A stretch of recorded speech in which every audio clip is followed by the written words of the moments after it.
across the UK, on DAB+, on YouTube, on your mobile, and on your side. This is Talk.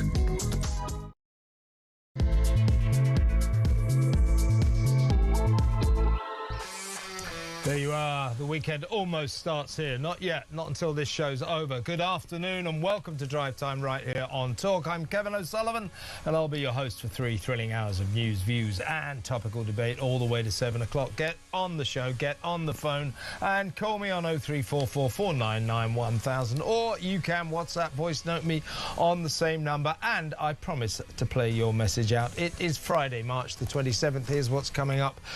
We have a problem, folks, don't we? It is sex crimes committed by asylum seekers and foreigners.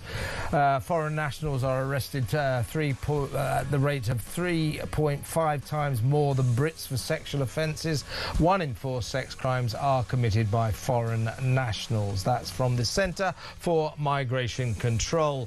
And today we learn of an Afghan asylum seeker who's been jailed for 15 years for abducting and raping a 12-year-old girl, and we need to talk about this. More and more of these kind of cases, Afghanis in particular. There was one Afghani came over from Afghanistan, was put in an asylum seeker hotel in Scotland, raped a local 15-year-old girl, underage, vulnerable girl, and when he was arrested, his defence was, well, I come from a country where, you know, culturally we don't take this thing quite as seriously as Britain. Nobody told me that in Britain you take this kind of thing so seriously. So this is the problem. Cultural differences. These guys, these young men, break into our country illegally. They are billeted around the country, and some of them commit the most horrendous sex crimes, unaware, apparently, that we take a dim view of rape and sexual assault in this country. We've got a massive problem here. We will talk about this throughout the show. Also, Keir Starmer, you know, that guy who's Prime Minister, Keir Starmer, he is going to make the London Mayor, Sir Sadiq Khan, a Lord. He's going to put him in the House of Lords, and they say that's because Keir Starmer wants him in the Labour cabinet. That's great, isn't it? He's a useless mayor. Now he can be a useless cabinet secretary. Why is Keir doing this? Because he's frightened of Sadiq Khan. Sadiq Khan's a massive critic of Starmer, and he wants to get him on side. Also, let's face it, it's the Muslim vote again, isn't it? Now, also, Keir Starmer is a tear-stained interview with Beth Rigby on Sky News, saying he beats himself up about the terrible... I beat myself up. No one is harsher on me than I am myself, because of the appalling mistake he made about Peter Mandelson making him the ambassador to Washington. Any thoughts about Jeffrey Epstein's victims? Never mind you beating yourself up about the appalling mistake you made. Here's why you should never have given Mandelson that job, because Mandelson hung around with a paedophile. And an abuser of women, a guy who sex trafficked women, vulnerable women. No mention of that. Why did you give Mandelson that job? Never mind you beat yourself up. Explain why it was, because you knew Mandelson was best pals with Epstein. Explain why, knowing about Jeffrey Epstein, you decided to make Mandelson our ambassador to Washington. We don't care whether you beat yourself up. We want to know why you ignored the victims of Jeffrey Epstein to make his best pal, Peter Mandelson, the ambassador to Washington. Tell us that, and we'll be interested. Also today, we're going to talk about this march tomorrow, a massive march by these virtue signalling celebrities and all their gang. They call it the Together Alliance. It's against Islamophobia and racism. Jewish groups say, what about us? Also, the Lonely Monkey. Do you remember the Lonely Monkey punch? who was in a zoo and completely ignored by all the other monkeys. He was so lonely that the zookeepers gave him a little toy monkey, a cuddly monkey. And it was tragically, it was an orangutan actually, pulling it around the zoo, pulling it around his cage, and everybody wept. The video went viral. Well, he's got a girlfriend, so he's not lonely anymore. He's punching above his weight. He's got a monkey girlfriend. We'll bring you that very important story later. Also, Harry Cole, our man in America, will join us from Texas. We need to get the latest on Donald Trump's war in the Middle East. What the hell is going on? You certainly can't find out from the president. God knows what he's talking about. Right, let's go to my first guest, and he is the senior fellow at the New Culture Forum, Philip Kiszely. Welcome, Philip. Hi, Kev. It's great to see you, as always. Yes, indeed. Always a pleasure to have you on the show. Let's talk about this hideous crime first. And, of course, it reflects a story that we see all too often. This is the story of the Afghani asylum seeker who took a 12-year-old girl into a park and raped her. He's just been given a 15-year sentence. And his defence basically was that, you know, I come from a different culture, I don't really understand the way things are in Britain and so on and so forth. This is not the first case we've heard of this. He said that, oh, I didn't realise she was 19. She started it. She initiated it. The prosecuting lawyer said that was a grotesque defence. But we've got this is not the first of these kind of cases. Asylum seekers, as I said in my intro, you've got foreign nationals are arrested at 3.5 times the rate of Brits for sexual assaults, and 1 in 4 sex crimes in this country are committed by foreign nationals, bearing in mind that only 10% of the population of this country are foreign nationals, so it's very disproportionate. We've got a problem, haven't we, Philip? We've got a huge problem, and of course, Afghani men are right at the top of that league. Okay, right at the top of that league table. They commit the most sexual assault. So this guy had been in the country 4 months, I think. And he started committing assaults. This kid was 12 years old. She was on the swings, for God's sake. Okay, he assaulted her. Now she has psychological and emotional trauma. She also has physical condition as well after it. So this is horrendous on every single level. But the thing is, we just hear this week after week, day after day. It's the same thing that happens all the time. It's the scandal of our time, isn't it? And the terrible thing is that people are beginning to get used to it. This is the thing, because we just see it. It's the same news repeated, recycled over and over again. It's children being the victim of asylum seekers, and people not really doing anything about it. Okay, we go through the process, and these people are tried and prosecuted and sent to prison, and then we have to pay for them. But culturally and in terms of society, there's a big chunk of this society that just goes, oh, well, we better not talk about it. Oh, right, okay, yeah, all right. Well, what about British rapists and all of that kind of thing? Well, this is not... it's ridiculous when they say, oh, most rapes are actually, in this country, are actually committed by British white men. Well, that's because the majority of men in this country are British and white. The fact of the matter is that asylum seekers and foreign nationals, the amount of sex crimes they commit, or the percentage of our total sex crimes that they commit, are totally disproportionate. I believe I'm right in saying Afghanis in particular are 22 times more likely to be either arrested for, charged with, or prosecuted of a sex crime, rape or sexual assault. That represents a massive problem. I'll tell you one story. Last year, a Afghani migrant turns up. He comes across the channel in a small boat. He's 26 years old. He gets immediately billeted to a asylum seeker hotel in Falkirk in Scotland. Yep. Literally, first day he's there, he goes out on the prowl. He finds himself a 15-year-old girl. takes her behind a pub and viciously rapes her. When he went to court, his defence was, well, you know, I come from a country with different values. You know, I didn't realise, you know, culturally I wasn't aware of this. As if to say, well, where I come from, rape's not such a big deal. I didn't know you took it so seriously. When he was sentenced to 12 years, he had a complete meltdown in court. That's just one example. Now we've got this guy, Ahmed Mulakil, found guilty of rape and 2 counts of sexual assault.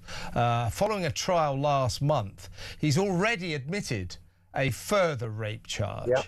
So this is just one of at least one other rape and more sexual assaults that he's committed. These are the people we're letting into this country, and just we let them in, we put them in hotels and just leave them. We don't know anything about them. This is an absolute scandal. Right, so this guy had trouble in Afghanistan. Now, if only we'd stopped to ask about the nature of that trouble, okay, then maybe a 12-year-old girl wouldn't have been raped. 3 things I think we've got major problems in this country, and pretty much everything stems from them, Kev. 1 is mass immigration, okay? This stems from mass immigration. 2 is Islamism. And the 3rd is identity politics. Everything stems from those 3 things. They create all the major problems in this country. Mass immigration is the big thing, the real thing that we need to get a grip on. I mean, some people will say it's too late, you know, but the illegal immigration, these people, they just come in, we lose track of them. They're from cultures, 3rd world barbaric cultures that not only think of women as second-class citizens, but barter material, and the same goes for children as well. This cannot carry on. This is, as I've said before, this is a national emergency, and it isn't enough just to take one person and say, oh, right, we've tried them. No, it's bigger than that. It's a big, deep, complex problem that we need to get to grips with. And it's a cultural problem for us as much as anything else, because they're coming from cultures that will do this, but we've developed a culture which will not confront it. Exactly right. Now, I want to hear from the audience, all of you fabulous people out there. Do you think, as I think Philip would agree with me, and I think, we have a government that is operating a policy, an open border policy. These mainly like a huge percentage, it's something like 75% of all these people who come across the English Channel illegally in small boats and break into our country, they're young men. And the fashionable thing to say, they're young men of military age. Well, let's put it another way. They're young men of sexually active age. They tend to be between the age of 16 and 35. They come here, we know nothing about them, and we just put them in 4-star hotels. We spray them around the country, and too many times it leads to the horror that happened in Nuneaton in a park to a 12-year-old girl on the kids' swings. This is outrageous. Do you think, folks, that our government is operating a policy that is endangering women and children in this country? Let me know. 0344 499 1000. Philip, let's just try and cover a couple of stories. We needed to give that story some time. Obviously, it is so shocking, so horrific. But this is horrific in a different way. Keir Starmer is going to make the useless little pipsqueak London mayor, ludicrously currently called Sir Sadiq Khan, into Lord Sadiq Khan. He's going to put him in the House of Lords, and they say that's a method to make him a cabinet minister.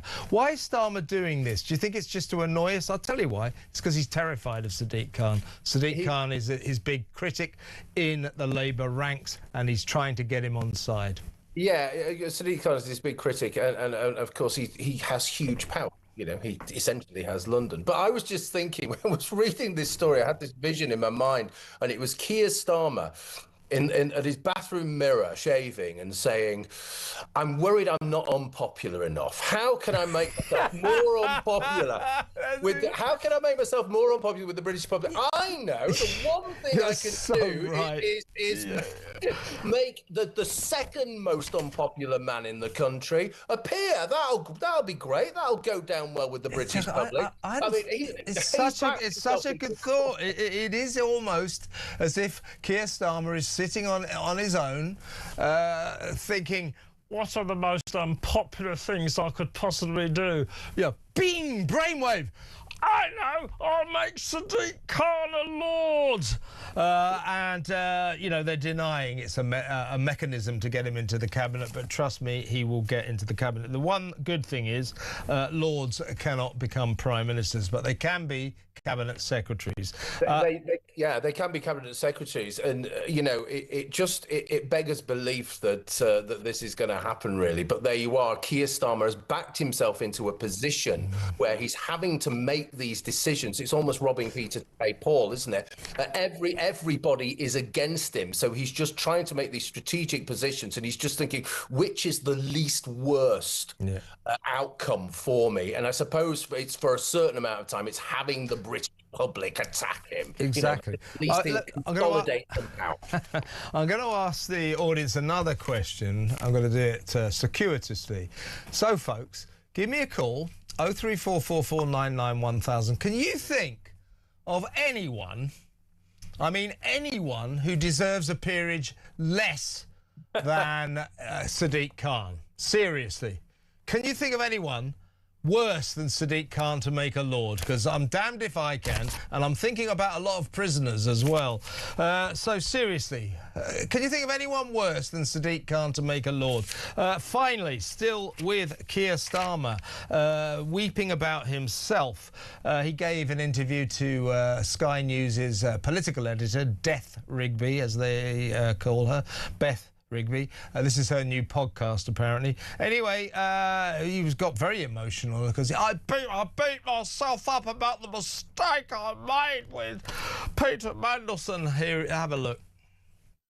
Nobody has been harder on me in relation to the mistake I made there than me. And I'll tell you for why. I've spent years trying to deal with violence against women and girls. And as I look back at it now and the mistake I make, I've been really hard on myself. In the immediate days after this all came out, I was particularly hard on myself. So, yeah, everybody else was criticising, I guess, all that. But nobody was criticising me more than myself. And I hate the fact I made that mistake. And I dwell on it. I beat myself up about it. It's certainly not a mistake I'd ever repeat. But there's no criticism anybody else can level at me that will be as harsh as the criticism I've dished out for myself. What a load of cobblers. And let's you know, self-pitying cobblers. There's somebody in the office, I'm not condoning this, folks. Somebody in the office said, no, Keir, you don't have to beat yourself up, leave it to us. But we do not condone violence, folks. But seriously, when this guy, Starmer, made Peter Mandelson our ambassador to Washington, he was fully aware that Peter Mandelson was very close friends with the world's most notorious paedophile who ran a sex trafficking racket exploiting vulnerable young women. So when he said, well, I think the girls, why didn't he think of it at the time? Why? He knew all about it. He knew all about Mandelson's close connection with a notorious paedophile and sex trafficker. He knew that friendship was still going on after Epstein was convicted of paedophilia, and yet he made that appointment. You do not get out of it, right, Philip? Starmer does not get out of it by saying, no one has been harder on me than myself. You know, forget it. That's not good enough. No, it really isn't. And, you know, and my message to Keir, you know, son, cocker, chumpy, no, we're all much harder on you. We can't stand you.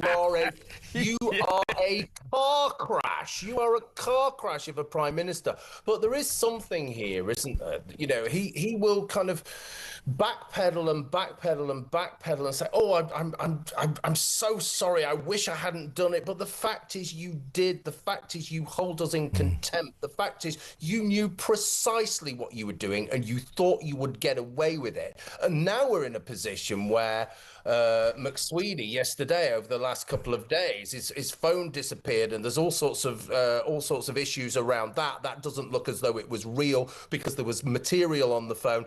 They are in such deep, what can I say, manure. Yeah. That they well done. really, yeah. Well, you know, it's a family show. It's a family show. Yeah. But they are reduced to this. I mean, I saw that yesterday, and I was actually embarrassed by it. Is. You don't want your prime minister emoting in this personal way, which is clearly performative and clearly dishonest. Okay, you don't want him reduced to doing that. But two, you don't want to have to face all of the broader dishonesty that it represents, because you're fed up to the back teeth of it, Kat. Yeah, it goes. It's as simple as this. It's as simple as this. When Keir Starmer made Peter Mandelson our ambassador to Washington, he ignored what he knew, that Peter Mandelson was best friends with a man who abused women on an epic level. He knew that and he ignored it. And just saying, "I'll beat myself up for it," is not good enough. Not now. Never in a month of Sundays. Starmer, you're a disgrace. You're not, though. Philip, thank you very much for an excellent 20 minutes. Have a lovely weekend. Philip Kiszely there, senior filler at the New Culture Forum. Let me know what you think about Starmer. Let me know what you think about that Afghan rapist, because he's not, you know, he's not the only one. We've got a real problem here. It's getting worse, folks. Now, next up, there's going to be a big march in London tomorrow by all these lovies, these virtue signallers. It's the Together Alliance. It's against racism and homophobia and far-right politics and all that. It's also, according to critics, may well be slightly anti-Semitic. We'll talk about that next. Stay where you are.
Breaking news until breakfast. Two men, aged 47 and 45, have in the last hour been arrested in connection with the Golders Green arson attack. To me, symbolising absolutely a rise in anti-Semitism. Again, nothing from the government. Breaking news for you. It's just a small matter. They have just an announcement saying transgender girls, i.e. boys, they must leave girl guiding by this September the 6th. We are buying from Norway because they fully exploit their share of the North Sea oil and gas fields, and we don't. Alice in Wonderland nuts.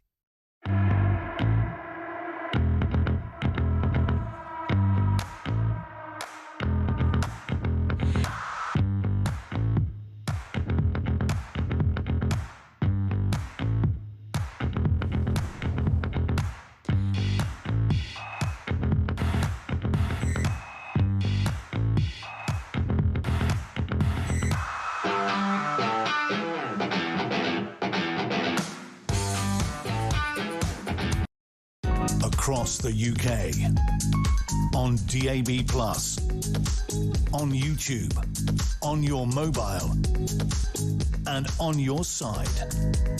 This is Talk.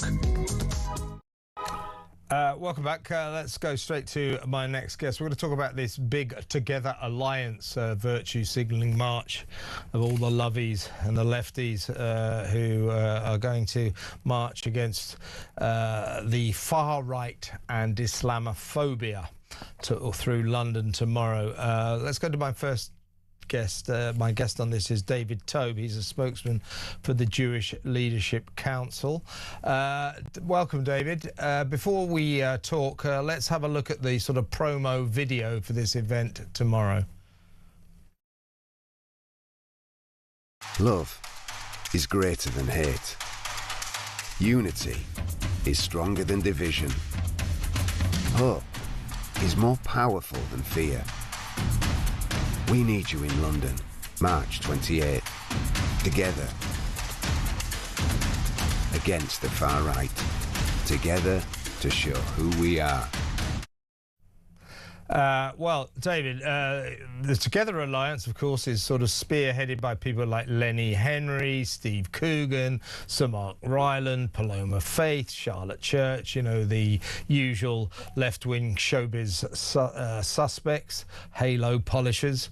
But this march, which will snake through London tomorrow, will be joined by another feeder march, which is called Together for Palestine, Stop Bombing Iran. And when we just saw that statement, oh, unity against division, well, this march, or the Together Alliance, is backed by a number of Islamic organisations which have been dismissed as extremist by the government. You know, there are anti-Semites affiliated to some of these organisations, clear anti-Semites, people who've spoken up in favour of Hamas. Now, this unity, this demonstration of mass unity tomorrow, I'm reading, is not a particularly, isn't particularly friendly towards the Jewish community. You haven't really been invited to take part, have you? No, and that's quite an upsetting thing for a march that is meant to be focused on the far right. I mean, you know, when we talk about the far right, that term is often used in a fairly loose way. But when we use that term, what we really mean are neo-Nazis, people who, you know, idolize Adolf Hitler and would like to, you know, revive his ideas. The far right, you know, is something which the Jewish community long has a very long and proud history of opposing, right back to Cable Street. We all remember that. And so not to even be asked to join a march which is supposedly against the far right is a very strange omission. Yes. So I think sorry, carry on. Sorry, please. But I mean, you know, my concern is that this isn't really a march against the far right at all. I mean, it looks to me like some people might find this controversial, but it looks to me like the mirror image of the Tommy Robinson march that we had going through London a few months ago. The only difference is there weren't many household name celebrities joining that march. Yeah, I mean, it's supposed to be a sort of counterpoint to the Tommy Robinson event in the summer. But among the groups listed as supporters to the Together Alliance are the Muslim Council of Britain, That is Britain's largest organisation, representing more than 500 mosques, schools and charities. It has been frozen out of government engagement since 2009, when one of its senior figures was accused of supporting violence against Israel. You've got Friends of Al-Aqsa, which backs the Israeli boycott and divestment movement. You've got Ismail Patel, its founder, has been criticised for praising Hamas. He denies that, but he's been accused of supporting Hamas. We've got the Muslim Association of Britain. That's another Together Alliance backer. It was among 5 organisations named in Parliament in 2024 as likely to fall under the government's definition of extremism. So they're all invited, they're all involved, they're integral to the Together Alliance, along with all the halo polishing celebrities. Aren't we wonderful? Look, we're left wing, we love people, and therefore we're against hate. By the way, we're all against hate, aren't we? There's not that many. There are some Jewish groups that are supposed to be affiliated. You've got the Jewish Socialists Group, the Jewish Voice for Liberation, and Jews for Justice for Palestine.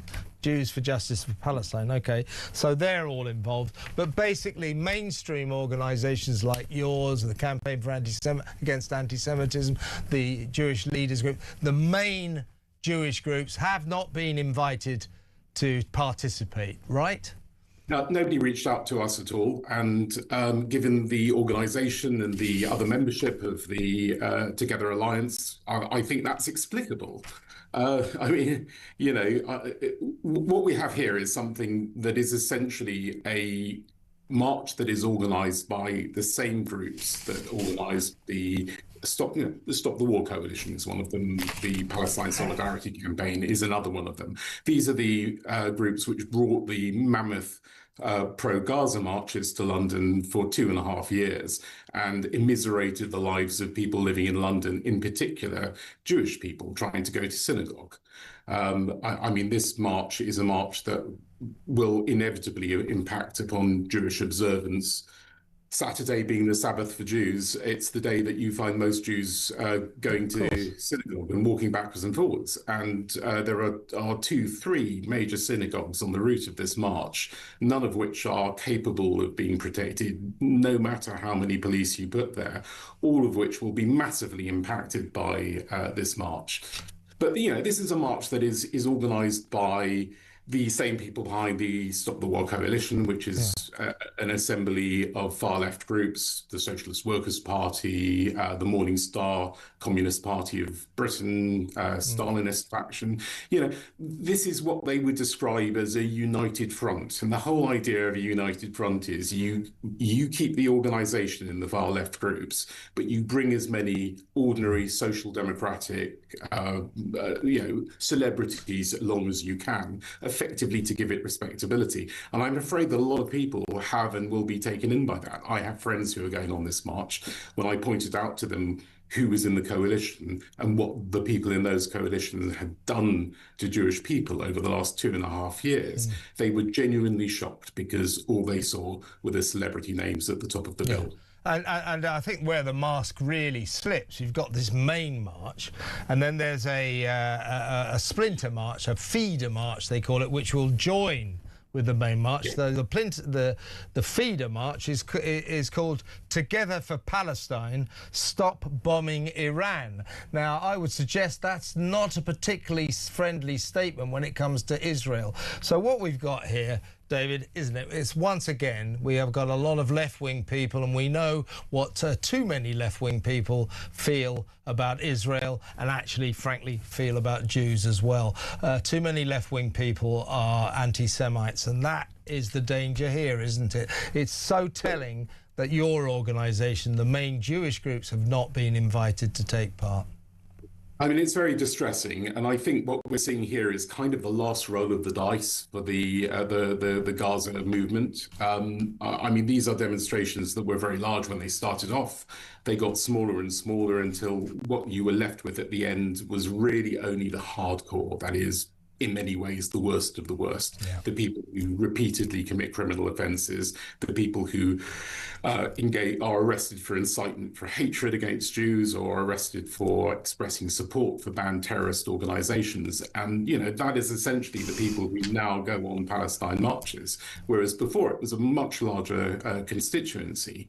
I think what we're seeing here is an attempt to rebuild that coalition by creating a march supposedly about supporting refugee rights and opposing racism and, you know, good causes which many good people would be in favour of, but just bringing along the hardcore of the pro-Gaza movement. Absolutely. I'll make you a prediction as well. What's going to happen? It's going to be just like a normal pro-Palestine march. Loads and loads of hate crimes will be committed. There'll be jihad chants from the river to the sea, and the police will just stand there and look and watch like they always do. David, thank you so much for joining us. Come on again soon. David Toube there, spokesman for the Jewish Leadership Council. There you go. Do you think this march is basically going to be anti-Israel, anti-Semitic, isn't it? I would suggest. That's what these lefties are like. You know, oh, we love people. We're against hate. But they hate Israel. And too many of them, frankly, hate Jews. You know what I'm saying. 0344 499 1000. When we come back, we're going to go back to that horrible story about the Afghani rapist. We're going to talk to top cop, former cop Peter Blexley, get his take on it. That next. Stay tuned.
Across the UK, on DAB+, on YouTube, on your mobile, and on your side.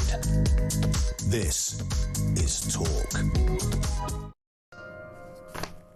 Here's the thing. We're going to cover this story in a little while. So, you know HS2? That train wreck of a shambles of a high-speed train thing where it was going to go to Leeds and Manchester and all over the country to Euston. And it looks as if you can go about 30 miles north of London, that's about it or something. Absolute catastrophe, absolute mess, shambles. Just a complete and utter waste of money. Why is it then that the boss of HS2, a guy called Mark Wilde, who presides over this ongoing clown show, is Britain's highest paid public servant? He gets £665,000 a year. He's £70,000 ahead of his nearest public servant rival. Why? Why HS2? Why? We'll talk about that in a little while. Just just beggars belief. Right, let's go back to that horrific story of Ahmed Mulakil, the Afghan asylum seeker who's just been jailed for 15 years after abducting and raping a 12-year-old girl in Nuneaton. She was on the kids' swings. She's now traumatised for life. Her life has been ruined by this. 12 years old. God's sake. Let's talk to former Met Police detective Peter Blexley. Peter, I mean, this is just one example. We've heard stories, too many stories like this, of asylum seekers and migrants who've been let into the country. Many of them have nothing to do because they're not allowed to work. And terrible things happen. Now, here's the problem, right? 2024.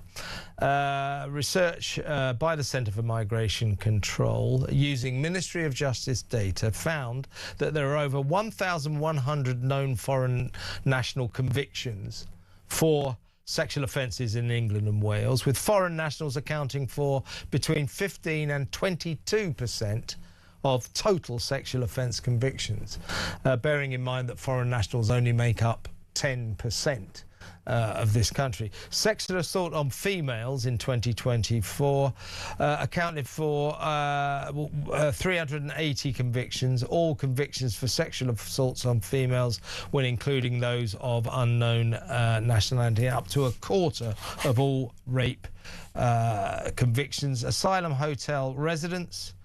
Analysis of court records showed that 211 people living in taxpayer-funded asylum seeker hotels were charged with 425 criminal offences, including rape and sexual assault.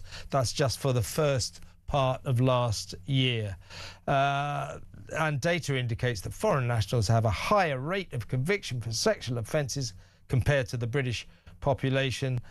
Some analyses suggesting they were 71% more likely to be convicted of sex crimes than British citizens between 2021 and 2023. Afghanis, we believe, are 22% more likely to be arrested, charged or prosecuted for sexual offences. We have imported, with these migrants and these asylum seekers, we've imported a sex crime epidemic, haven't we? Wrong tense, I'm afraid, Kevin. We are importing, because whilst the wind and rain of the past 2 days has given us a break, in the previous 6 days, nearly 1,000 more of these people rocked up on our shores via dinghies. And so how many of those will go on to murder, rape, and commit other sex offences and other various types of crime? I would suggest a significant percentage. And what does our lamentable Prime Minister and his pathetic cabinet do? Nothing. Yeah, I mean, that is, I asked the audience earlier, get your calls in, folks. Let me know what you think. I think Peter will agree with me. Our government is operating a policy. In other words, an open border policy. Get yourself a small boat, come across the channel. We won't ask any questions. We'll put you in a hotel. We'll spray you all around the country. You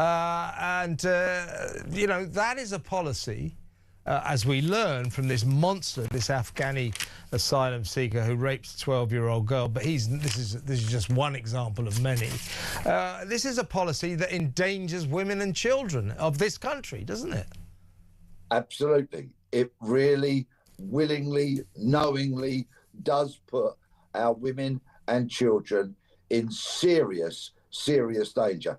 That litany of statistics that you read out at the top of this interview with me just goes to prove conclusively how dangerous so many of these vile, filthy, verminous, dirty, garbage-like monsters who are being willingly allowed into this country go on to commit. And any government with any conscience, with any understanding of its core principle, which is to protect its country and its citizens, would be doing something about it. But this abominable government is doing nothing. And the reason we have these statistics, as I say, Afghanis in particular are apparently 22 times more likely to be arrested for, charged with, convicted of sexual offences, sexual assault or rape than Brits.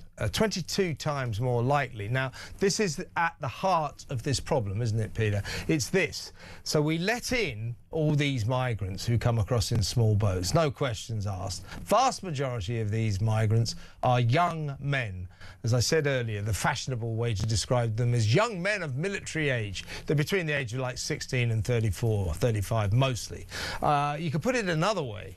They're young men of sexually active age, and they come from mainly cultures with very different attitudes to women. They also come from cultures where they're not even allowed to look upon a woman's big toe because they're covered from head to foot. They get to Britain with a very different attitude to women, where women quite rightly can dress exactly how they want to.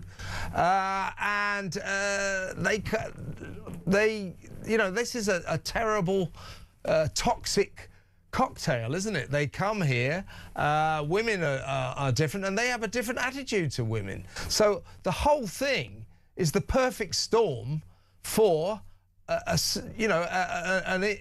importing sexual offences, isn't it?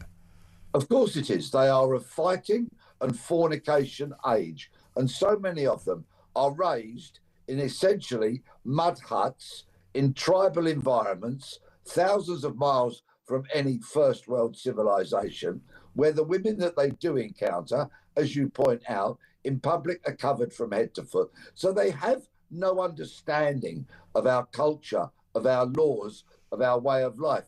They have no experience of engaging with women or children. They are absolutely monsters that come from dreadful regimes that have no regard for human rights and very little regard for civilization of any acceptable way, shape or form. And so they come to this country, they must feel that they are living in a jamboree bag where they have options, choices, every which way they turn. But of course, their options, their actions are illegal, dangerous, and put our women and children at risk. This must be stopped. This is a national emergency. No more, no less. If we have to leave the ECHR, so be it. If we have to turn boats around and dump them back on the French coast, so be it. A solution must be found. It is the government's obligation to keep its citizens safe. And in that regard, they are manifestly failing. Let me just state the facts again, Peter. Great to have you on the show, as always. This guy that we're looking at, this guy, Ahmed Mulakil, came here. We put him in a hotel in the Midlands. He was in a hotel at our expense. He goes to a local park and he takes a 12-year-old girl off the kids' swings and takes her off and rapes her. That's who we let into this country, and he's not the only one. Folks, let me know what you think. 0344 499 1000. Peter Blexley, always a pleasure to have on the show. Thank you very much, Peter. Have a great weekend. Peter Blexley there, former Met Police detective. As I said earlier, we're going to talk about the guy who runs HS2. Highest paid public servant. He earns nearly 700,000 quid a year. Why? HS2, he should be paying us money. It's a disaster. This is just ridiculous. I'll run you through some of the other high earners that we actually pay their wages of, the public servants who earn small fortunes. What am I talking about? They're not small fortunes, they're big fortunes. We'll talk about that next. Stay exactly where you are.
breaking news on Talk Breakfast.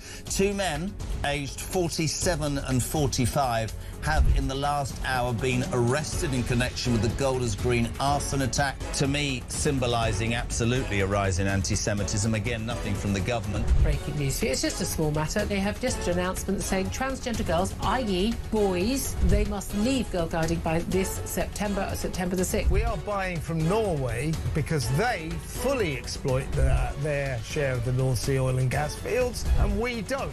Alice in Wonderland nuts.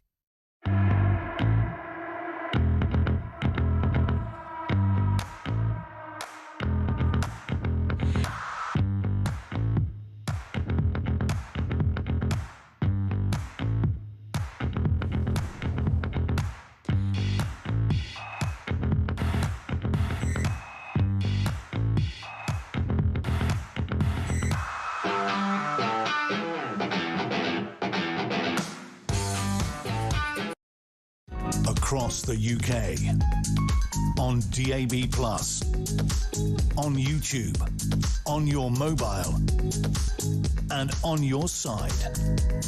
This is Talk. Welcome back. Let's talk about Mark Wilde. He is the boss. He's the chief executive.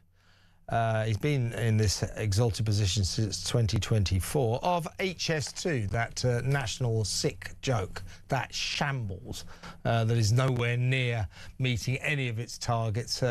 They've just found out that the trains aren't going to fit the platforms. It can't go as fast as it was supposed to go.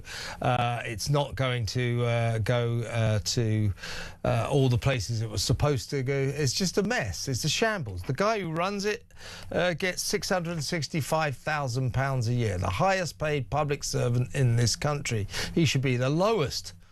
I mean, come on. Let's talk to spokesman at the Taxpayers Alliance, William Yarwood. William, why is the man in charge of the biggest shambles in this shambles-prone country on the highest public servant salary in this entire nation, £665,000 a year? Why is he earning? The HS2, as I say, is a national sick joke. It's a shambles. It hasn't done anything right. He's been running it since 2024. Why is he getting this much money?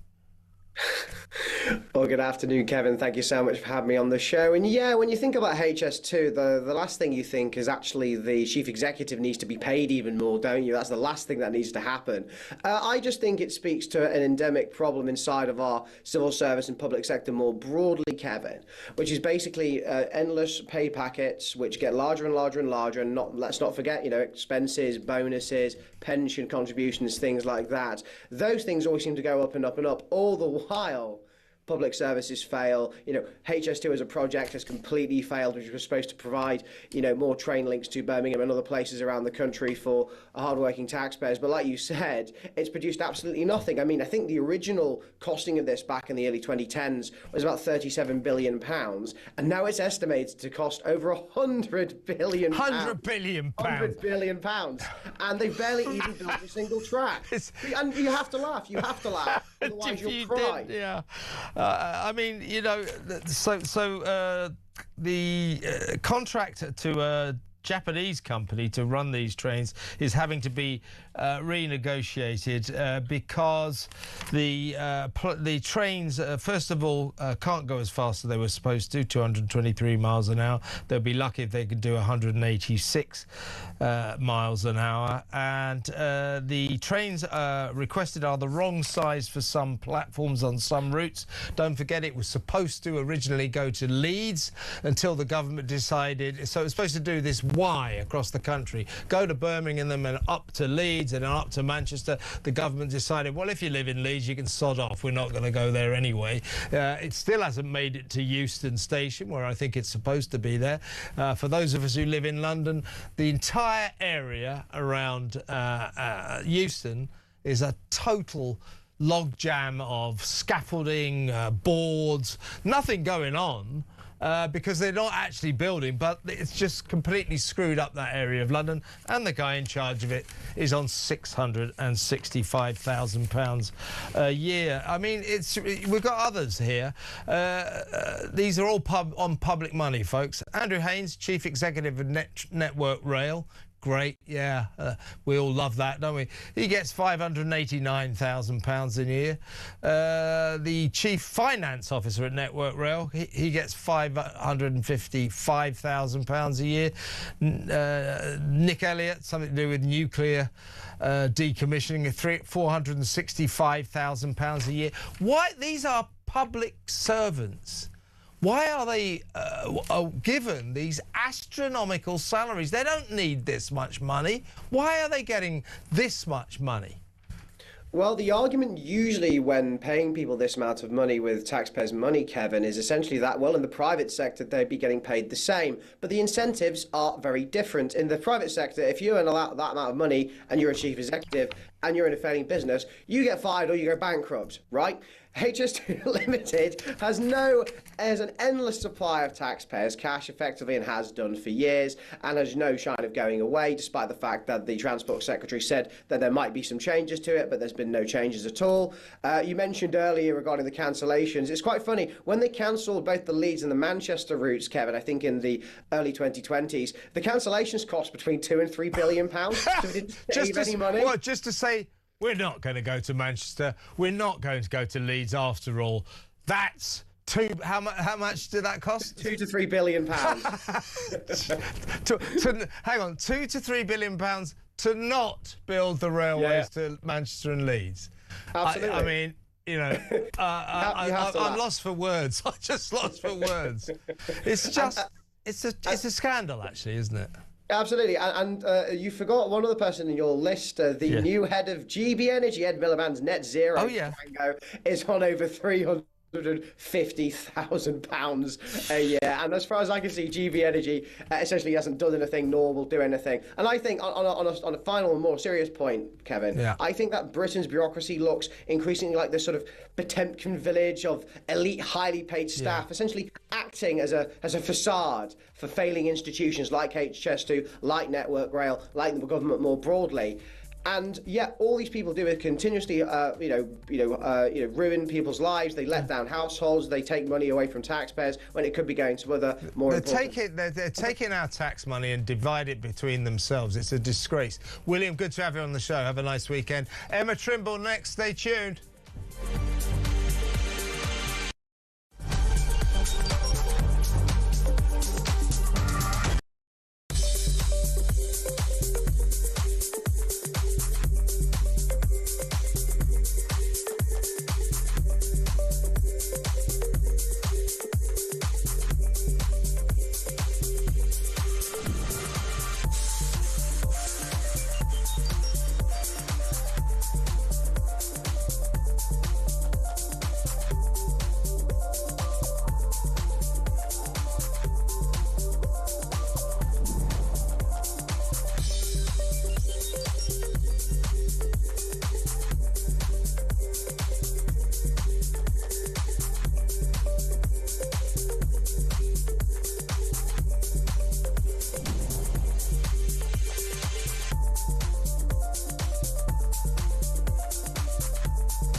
across the UK, on DAB+, on YouTube, on your mobile, and on your side.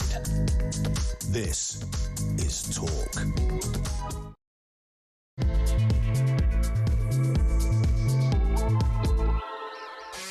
Welcome back. This is Drive Time, covering all the big stories later on in this hour. This is a big story. Do you remember Punch, the lonely monkey at a Japanese zoo, shunned by all the other monkeys? So the zookeepers, it sat there all on its own, called Punch he was, and the zookeepers gave him a cuddly toy version of a orangutan, and that was his only friend. And he was filmed like forlornly dragging this orangutan toy around his compound, and it was a heartbreaking video, and all the other monkeys just so it went viral. Anyway, the heartbreak is over. Punch has got a girlfriend, he's found love and he's no longer lonely. He's punching above his weight with his girlfriend, though, I'll tell you that. But seriously, we will talk about that story in just a little while. But first of all, let's go through some of the big stories of the day with Emma Trimble, writer and broadcaster. Welcome, Emma. Thank you, Kevin. Now, a shocking story has emerged, and I want to get your take on it. An Afghan asylum seeker who came across the English Channel 4 months ago was put into or 4 months after he came across the channel in a small boat, was put into a hotel in the Midlands, went to a local park and took a 12-year-old little girl off the swings and took her off and raped her. He's just been given 15 years. Now, the problem with this story, apart from the fact it's shocking in itself, is we hear too many of these stories, don't we? Asylum seekers and migrants, these people these young men who we just let into the country. And these people, these guys, they commit a disproportionate amount of sex crimes. For example, Afghanis are 22 times more likely than British men to be arrested for, charged with or prosecuted of sexual offences, rape or sexual assault. Now, the government continues to run this kind of basic open borders policy. If you can get yourself onto a rubber dinghy in Calais, get yourself across to Dover or Folkestone or Deal or wherever, you're in. You're home and dry, and we'll put you in a hotel, who knows where. We don't know anything about you. And too often, we're watching him. If you're watching on TV, this is Ahmed Mulakil being arrested. But this happens too often. I mean, you're a woman, aren't you, Emma? I'm a trained observer. I can tell that. I mean, the government is operating a policy that I think endangers women and children in this country.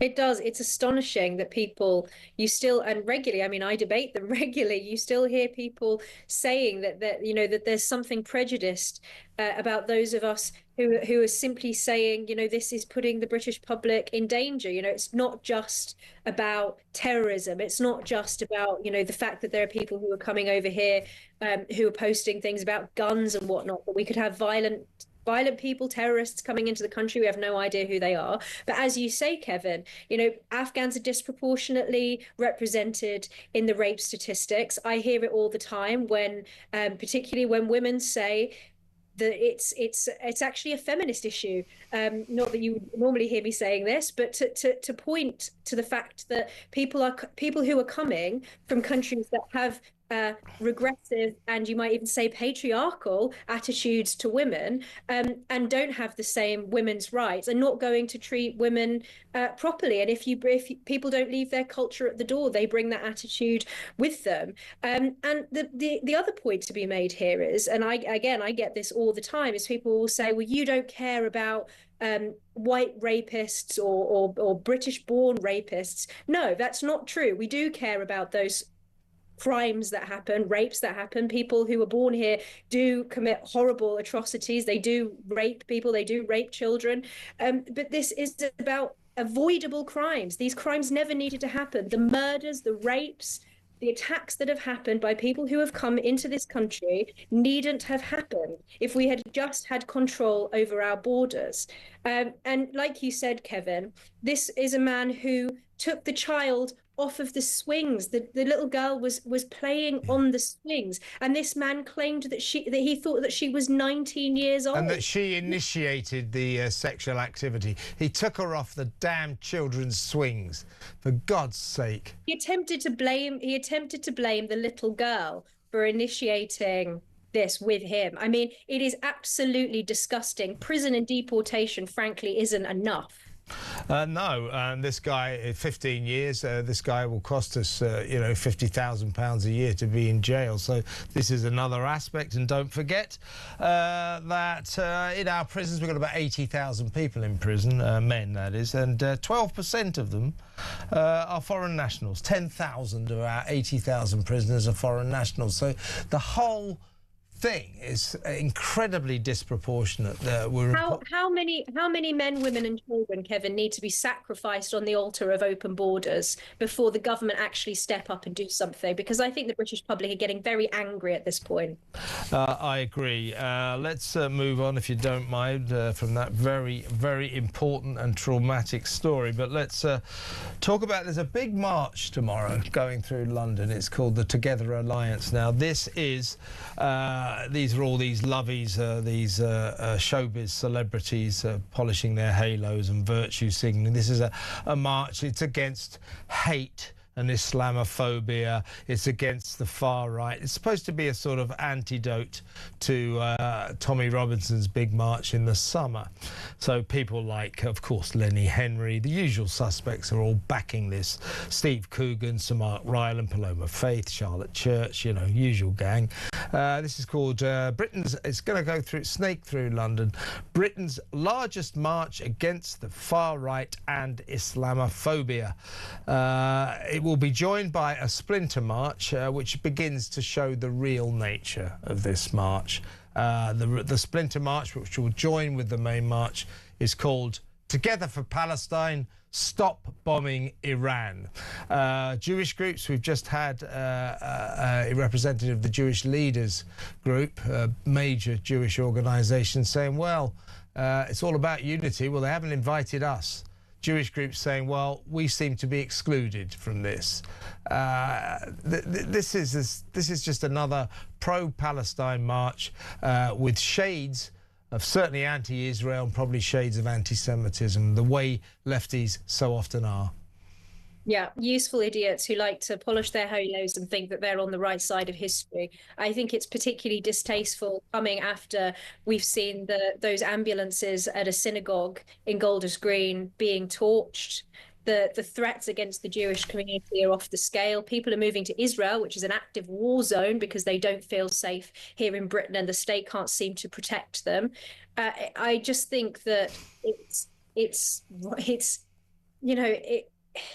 it's sick in a sense, isn't it? Yeah. I mean, I know that they're doing it because it makes them feel good, and in a way that almost makes it feel worse. Where were these people marching against the atrocities that Hamas committed against civilians, but also against women? And we were just talking about that other story.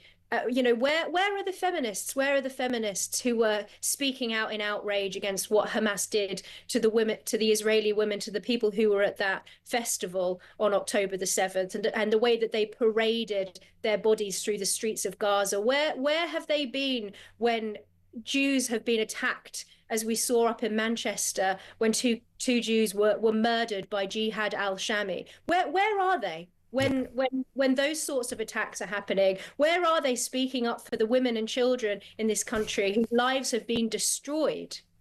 The hypocrisy is just astonishing. Well, as I say, I spoke earlier to a representative of the Jewish community, David Toube. He's a spokesman for the Jewish Leadership Council, and he said, well, basically, we haven't been invited, we haven't been consulted about this. In other words, the Jews are not welcome there, or, it's a pretty much, in his view, another one of these anti-Israel marches in a different guise. I should say the spokesman from for the Together Alliance said, This Saturday's march will demonstrate that clearly in a powerful and vibrant display of unity against all forms of racism, including anti-Semitism and Islamophobia. We expect this to be one of the biggest marches against racism in British history. Well, yeah, that's fine. That's their statement when we got in touch with them. But it's billed as Britain's largest march against the far right and Islamophobia.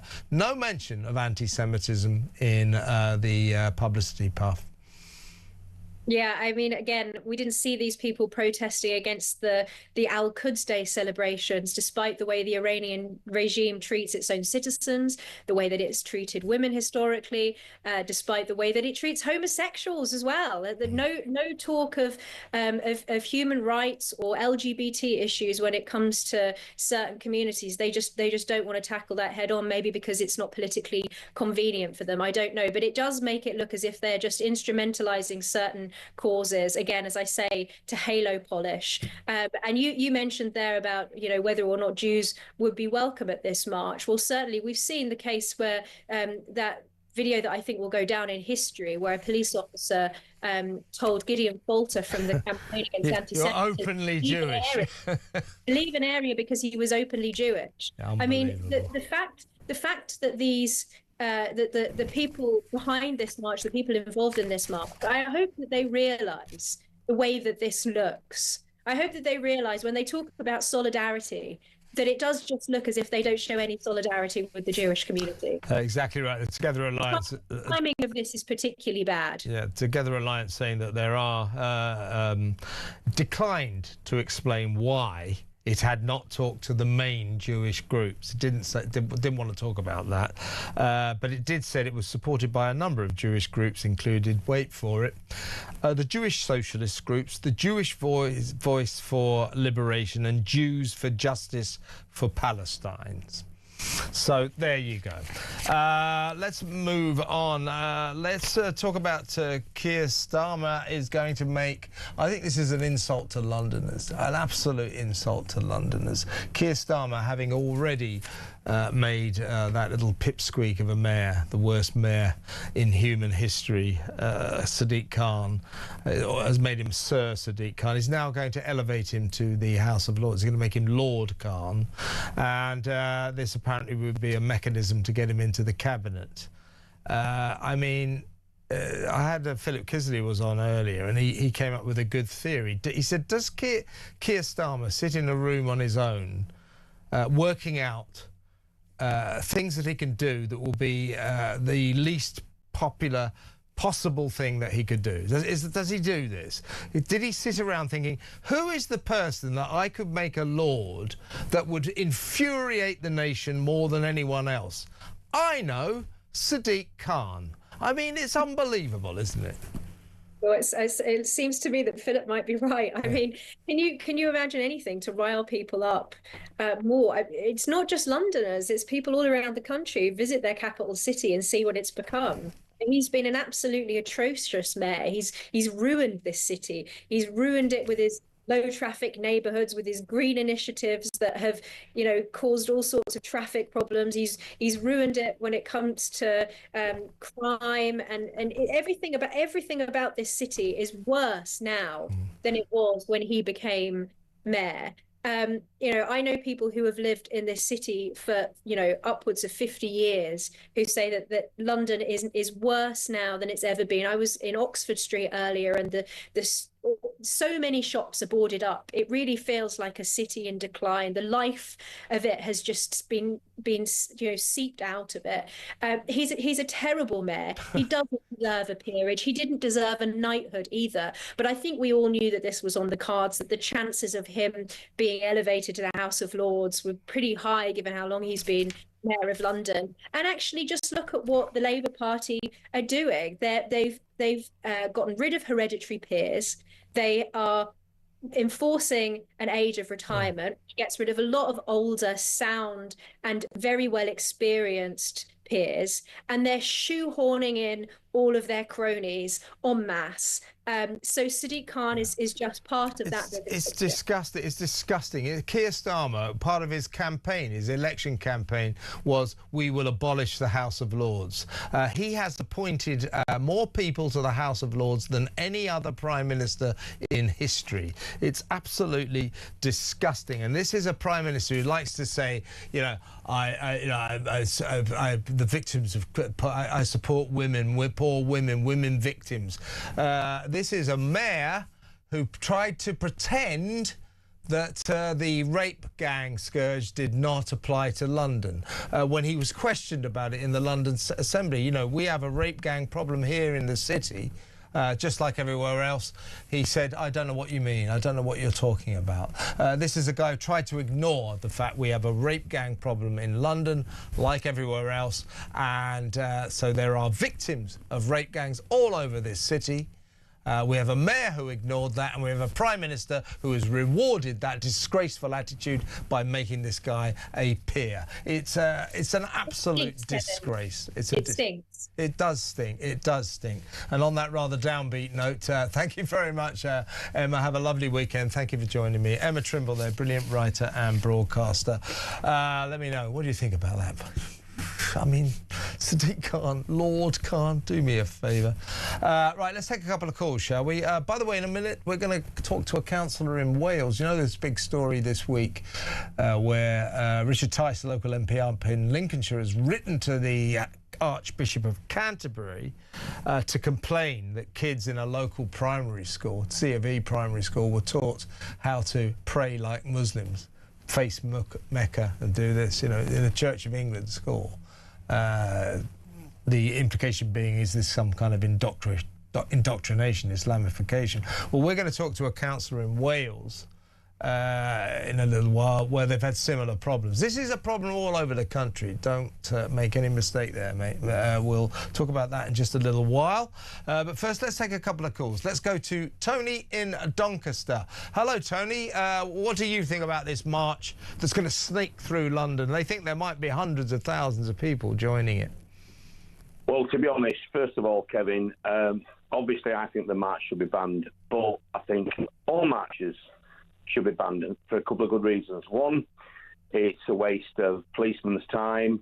It causes potential violence and money on the streets, and we're all broke at the minute. Yeah. So I think they should ban the Palestinian marches. I think they should ban the lesbian gay marches. I think they should ban the Jewish marches. I think they should ban them all. But look, Tony, you know, this is a democracy. This is a free country, and we do have freedom of demonstration, freedom of expression, freedom of speech, and you should surely be free to stage a protest if you want to. Well, then the problem is, then, Kevin, if it's free for one, it's got to be consistency. Well, that's why I personally, I don't condone pro-Palestine marches, but I don't think they should be banned. I think they should be policed properly. If you have a pro-Palestine march, which effectively this one in London will be tomorrow, if you see anyone chanting jihad or from the river to the sea or supporting Hamas, they get arrested. The trouble is they don't. Just police them properly. Well, can I just come back with one thing back on that one? Yeah. Ask yourself one question. Yeah. All these marches, right, left wing, whatever, sexual marches, what do they actually achieve? Well, yeah, no, you could say they go nowhere, Kevin. Yeah. And this country, we're all broke, and most people driving home tonight, with the greatest respect, the biggest thing that's going to worry most people right now is not marches, it's the price of the fuel. Couldn't agree with you more, absolutely. I agree with that. We're going to have food shortages in 2 weeks, so I'd be saying to the government, we haven't got the money right now for these marches. We're going to need police because we're going to have bigger issues in the next 2 or 3 weeks in this country. So I'd ban them all on a short-term basis. I'll tell you, I respect your viewpoint. I don't. I mean, you and I think, are probably on the same side of the fence, but I don't actually agree with you. I don't think we should ban marches. People should have the right to protest. It's very important in a democracy. But as I say, they should be policed properly. The problem with all these pro-Palestine marches and this nonsense we're going to see in London tomorrow, I guarantee you, the cops will stand and watch while people shout, you know, kill the Jews, Hamas, you know, from the river to the sea, jihad. The cops will stand and I've seen it myself. So police them properly. And then let them happen. But the trouble is they're not policed properly. But I do understand exactly what you're saying, Tony, and I respect your viewpoint. Thank you very much for a good call. Tony in Doncaster. No, we better go to break now. Take some more calls later. 0344 499 1000. Keep them coming. We'll definitely get you on. Next up, as I say, we're going to go to Wales. We're going to talk about a problem they had there with kids being taught how to pray Muslim style by a visitor from a mosque. Local parents didn't even know. So, you know, this is with a view to what happened in Lincolnshire earlier this week. This was, you know, this is going on all over the country. Christian kids being taught how to pray like Muslims. Why? You know, that's what I'd like to know. We'll talk about that next. Stay tuned.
Breaking news and Talk Breakfast.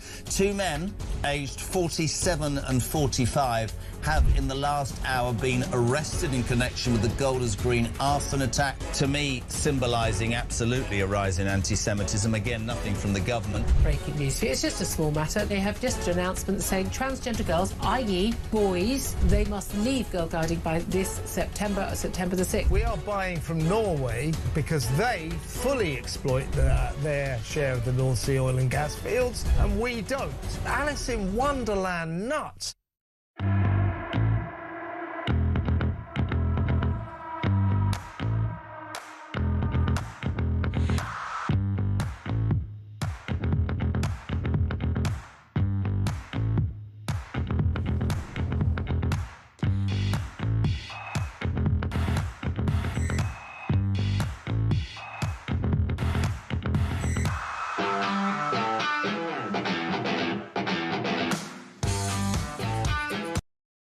Across the UK, on DAB+, on YouTube, on your mobile, and on your side.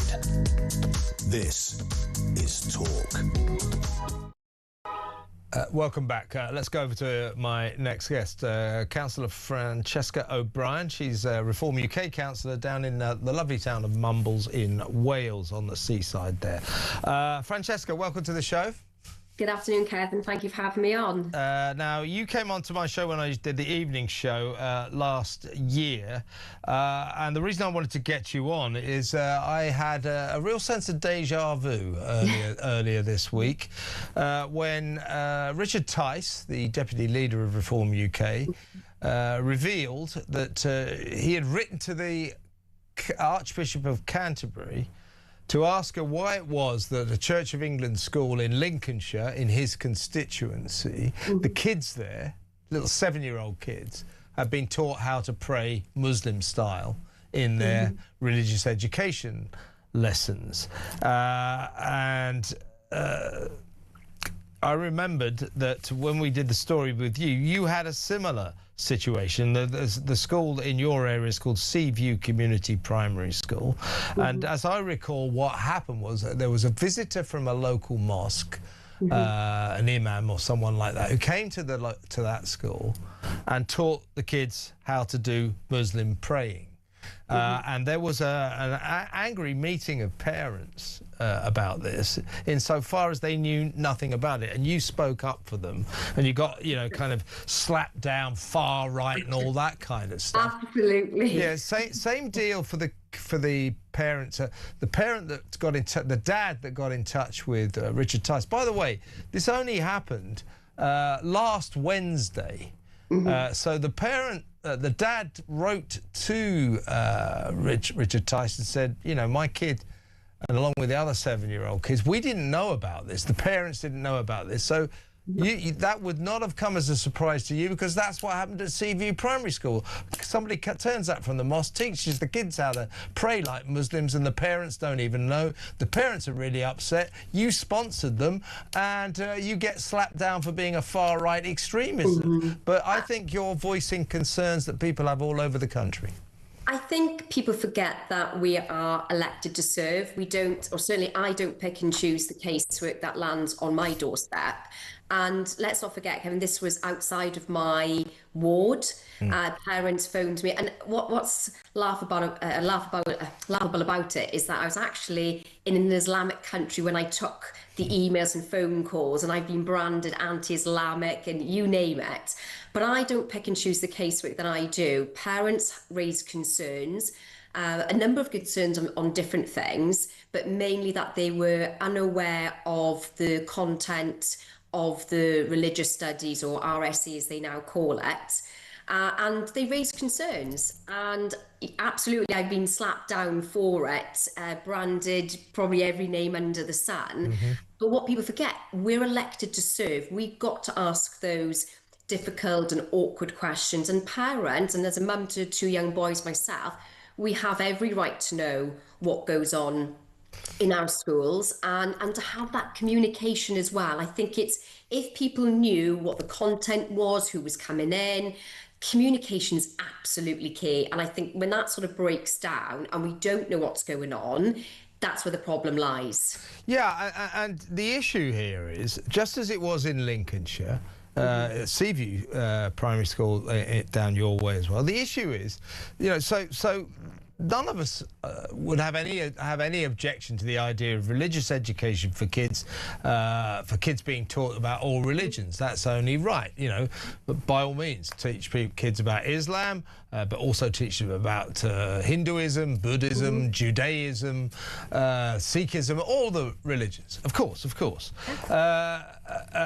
But what's going on? What happened at your local primary school, Seaview Primary School, and what happened at this primary school in Lincolnshire? And I know it's happened at a lot of other schools as well around the country, is they got direct lessons on how to pray like a Muslim. In the case of Seaview Community Primary School, a representative of the local mosque actually turned up to teach the kids how to do this, and the parents knew nothing about it. And the fact that you were slapped down and these parents were slapped down for voicing concerns about this cuts right to the heart of what I think is a national problem, that more and more of this is going on. You could call it, people are frightened or concerned that there's an Islamification of children going on here. It's certainly worth talking about, and you shouldn't be slapped down for being far right or extremist or whatever, right?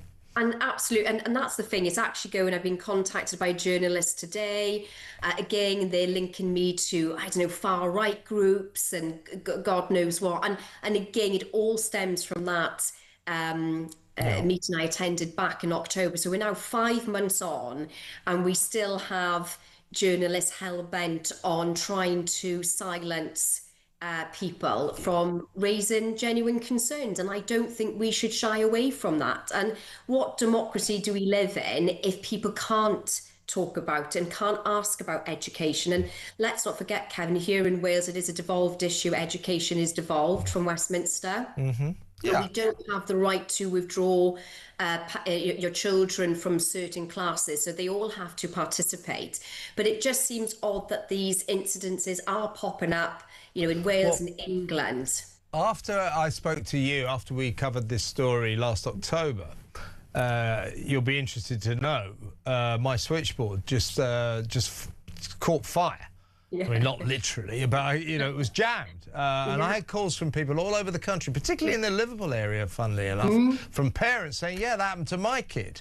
My kid, so this dad who found out in Lincolnshire, he came home. His dad was tucking her up, 7-year-old daughter, for bed in the evening. She said, "Oh, we learned how to pray to Allah today." And it's funny, it's always before bed, isn't it? Because children don't want to go to bed, do they? So that's when you're going to get the information out of them, and that's when they talk about their day. Because when you come home, when you pick them up from school, like mine did today, they don't want to talk to you. They're hungry, they're tired. But just before bed, that's when it all comes out, and that's pretty much what happened here. And the thing is as well, also I'm told, is that when people come in external from the school to teach, they're not allowed to share that content any further outside the school because of confidentiality or contractual issues.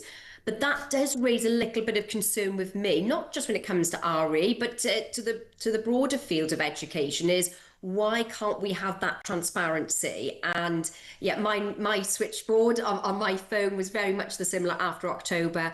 I had parents. Interesting. So you got the same reaction. Off the scale. Yes. Off the scale. So, I would suggest, I mean, tell me what you think, but I do think we might have a national problem here. It's certainly something we need to talk about. I should read out the statement from your, from Seaview Community Primary School, that's in Mayhill in Swansea. They said, after we did this story with you, Francesca, we have a strong ongoing relationship with our local churches. We have regular visits and our pupils participate in major Christian festivals with them, including Christmas, Easter and the annual Harvest Festival. This was the first time someone of the Islamic faith from our local mosque was invited to the school. It is untrue to claim pupils were told they would all be Muslim by the time they get to year 6, or that they were taught Islamic prayers. We pride ourselves on being a school where everyone is treated with dignity, tolerance and respect. Like all schools in Wales, we are required to include religious studies as part of our curriculum. Lessons and assemblies mainly reflect the broad traditions of Christian belief, but we also try to give our pupils a basic understanding of the world's major religions. We've got to do that for legal reasons, and it's only fair. However, what they're not denying is that kids were taught how to pray Muslim style, and the issue, Francesca, just as it was in Lincolnshire, just as I suspect it is all over the country, is these lessons on how to pray Muslim style, visits from local mosques.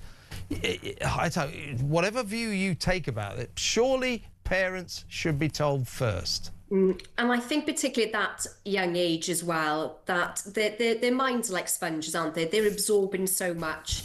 And it's those lessons that do stick with them. And I just think that's going back to the first part of me coming on, it's that communication, isn't it? And I think if parents are aware of what's going on, the content, that they're aware at what age it's going to start, I think parents are more susceptible to what's going to be discussed, because everyone wants to enrich their children with different cultures and different religions. But I think it's the content, is it age relevant, and the environment that it's in and who's delivering it. I think that's what we need to go back to the basics of: who's delivering it in the school, inform the parents and get them on board. And like you say, no one's anti anything, but I think we've got to respect the parents' wishes as well, and for them to be fully aware of what's going on in the schools. Yeah, well said. And that's why there was a pretty angry meeting of parents after what happened at Seaview Primary School. So you're exactly right. You've got to include parents. No one is saying don't teach people about Islam, kids. But that's the thing, it's been totally hijacked. I think it's such a shame that genuine parents reached out to me, and it wasn't, the sad thing is about this one, it wasn't just about the religious studies. There was a whole host of casework that I picked up from that. And these parents have been branded, X, Y, and Z for mentioning it. And they've gone through quite a bit themselves. I mean, luckily I've got a bit of thick skin and a tin hat on sometimes, and you just crack on. But, for these parents, they face, quite nasty and vicious messages. And like I say, I don't think we should bash anybody down for raising these concerns. Yeah, it's not racism, it's natural concern of parents. Absolutely right, Francesca. Great to have you on the show again. Come on again soon. Thank you very much. Councillor Francesca O'Brien there from Mumblesdown in Wales. This has been one of the stories of the week, isn't it? Kids in primary schools being taught how to pray like Muslims. Parents not knowing about it. It seems to be going on all over the country. What do you think about that? 0344 499 1000. Next up, most important story of the day. Punch the monkey has found a girlfriend. Punch the loneliest monkey in the world has found a girlfriend, so he's not lonely anymore. Happy ending to this story. We'll tell you all about it after this break.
Across the UK, on DAB+, on YouTube, on your mobile, and on your side. This is Talk. No word yet whether or not Punch the Monkey is punching above his weight, but he's a macaque Japanese monkey. And last month the world was weeping, including me, when we saw the video of the poor little Punch. He was shunned by all the other monkeys in the compound. He was all on his own, and the big-hearted zookeepers gave him a little cuddly toy of an orangutan. There he is, and that was his only friend in the world. And it was such a sad story, and this video unsurprisingly went viral. Well, the good news is Punch has now got a girlfriend. He's got himself a macaque girlfriend, monkey girlfriend called Mo. They're inseparable, they're playing together, so there they are. And look at that, that's brilliant, isn't it? What's going on here? Let's talk to Michaela Gerwing, all the way from Costa Rica. She's a wildlife biologist. Michaela, thank you for joining us. First of all, can you explain why it was that we were all sobbing a month ago? Because poor little Punch was being shunned by all the other monkeys. You could see them all gathering on the other side of the cumber, all looking at him. He's going around with his poor little toy orangutan. What was going on there? Why was he shunned? Hi, Kevin. Thank you so much for having me. So, first of all, Punch was raised by humans. So Punch's mother abandoned him after birth, which is something that you really only see in captivity. And it's likely because his mom was a first-time mom. And so when Punch was raised by humans, he didn't have the opportunity to learn how to be a macaque and be like the other monkeys. So when he was introduced to the larger group, he wasn't sure how to behave appropriately. And that's why people saw him as being shunned. But what it really was he was just learning how to develop and use proper behavior. And so, but why, Michaela, was he raised by humans? I mean, I know he's in captivity, but why wouldn't he be raised by his mum? So his mom abandoned him shortly after birth, and from what I've read, it was during a heat wave.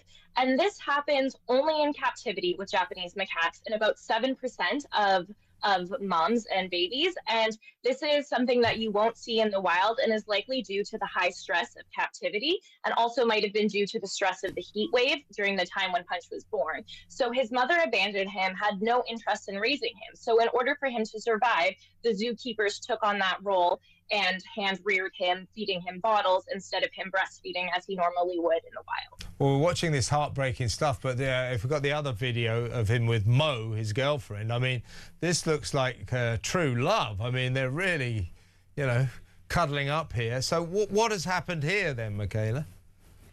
So Punch and Mo are actually just juveniles. They're babies. So I think the internet is a little bit mistaken in calling them girlfriend and boyfriend. This is normal juvenile behavior. This is social affiliation. So what they're doing is providing each other care and comfort and engaging in natural behaviors like grooming. My supervisor, Dr. Sarah Turner, has done a lot of research in social relationships in Japanese macaques and found that this allo care, the care between different members of the same group, is extremely common. And it seems as though Mo is a little bit older than Punch, and as a female, she shows a lot of interest in caring for other juveniles in the group, which is a completely natural behavior. So this is a happy ever after story. Would a macaque monkey, you know, experience a kind of animalistic loneliness? You know, it's hard to say.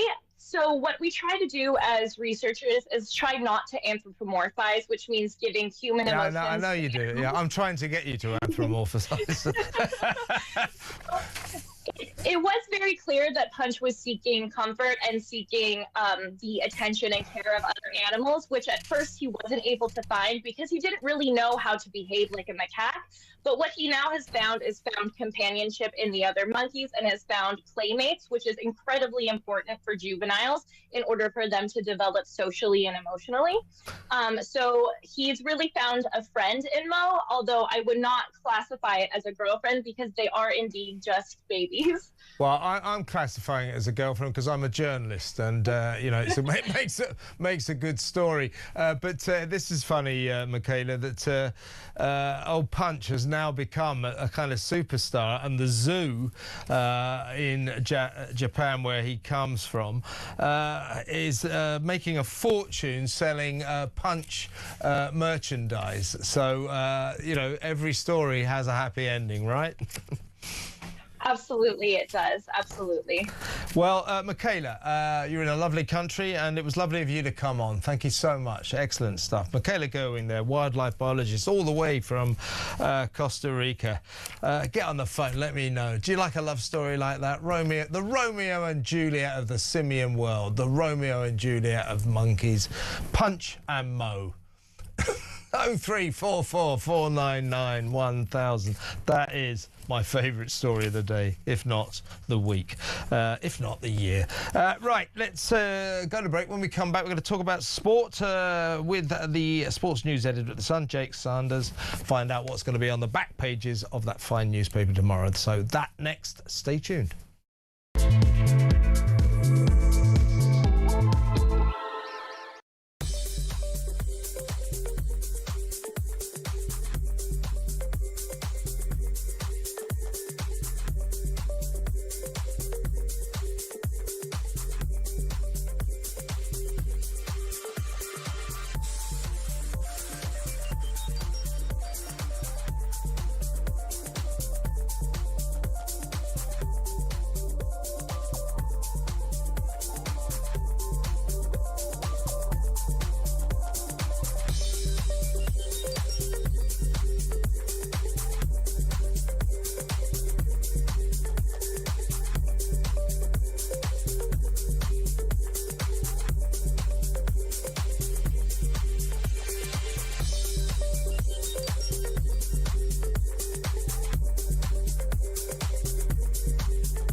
breaking news on Talk Breakfast. Two men aged 47 and 45 have in the last hour been arrested in connection with the Golders Green arson attack, to me symbolising absolutely a rise in anti-Semitism. Again, nothing from the government. Breaking news for you. It's just a small matter. They have just an announcement saying transgender girls, i.e. boys, they must leave girl guiding by this September, September the 6th. We are buying from Norway because they fully exploit their share of the North Sea oil and gas fields, and we don't. Alice in Wonderland nuts.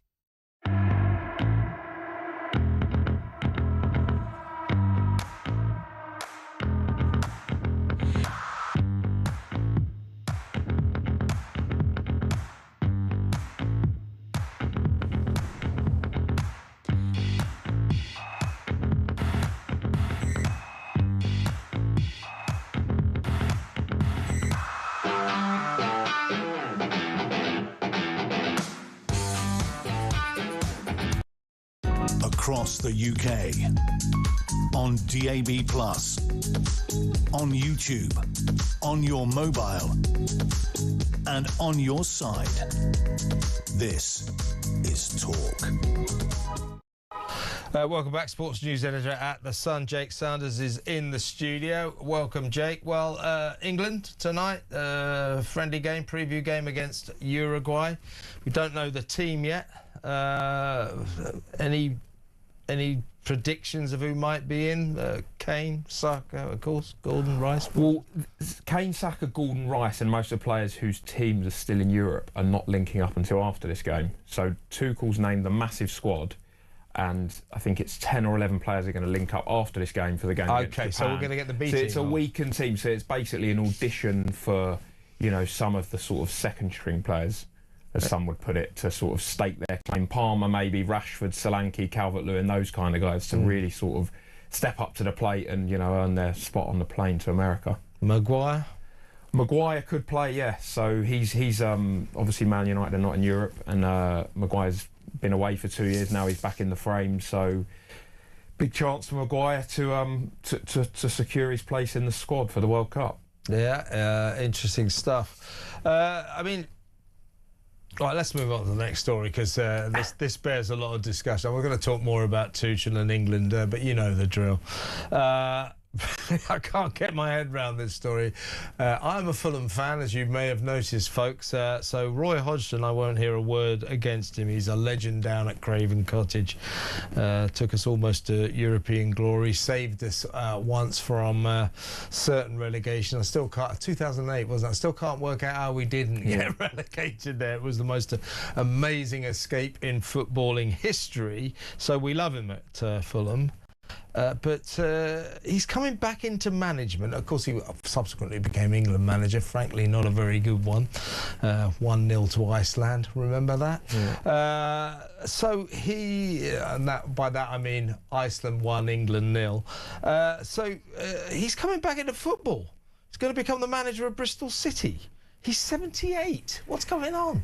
Yeah, this is one that's caught many by surprise today. Bristol City sacked their manager, and up comes Roy out of nowhere. He's been away for 2 years. He was Crystal Palace manager and stepped down, and everyone thought, you know, at the grand old age of 78 we wouldn't see him again. But he's returning to Bristol City, who he managed 44 years ago. Has he been there before? In 1982 he managed him. You are kidding. So yeah, there's obviously a connection there, and Bristol City are sort of middle of the championship, not going to go down, not going to go up, and they've obviously just brought in someone who knows the club reasonably well. Obviously, a lot of things have changed since he was last there, but he's going to steady the ship and get him through to the summer, and fair play to Roy. And who have they sacked? They've sacked the they've sacked the manager today, put out a club statement, and they've immediately, you know, appointed Roy. I think there's 7 games left in the championship season, and as I say, there's not much riding on it in terms of their 12 points above the relegation zone. I mean, you know, it'll be quite a spectacle. They'll probably bring him in a few crowds, but you'd think, I mean, they've got nothing much to play for. You might as well stick with the same manager and sack him in the close season, mightn't you? Maybe they just wanted to sort of change the feeling ahead of the summer, and it's obviously an interesting time. Roy Hodgson, you know, is going to be no doubt questioned about England and Tuchel and who's going to the World Cup and who's not. So yeah, the dugouts. Yeah, so the Bristol City dugout, well, there'd be like a bath chair for Roy with a sort of blanket over him or something. He was doing well at Crystal Palace 2 years ago. So yeah, he was a Premier League manager not long ago. Yeah. He's a very smart guy. Exactly. And actually, this is the kind of job that he relishes. I mean, we were talking about him earlier.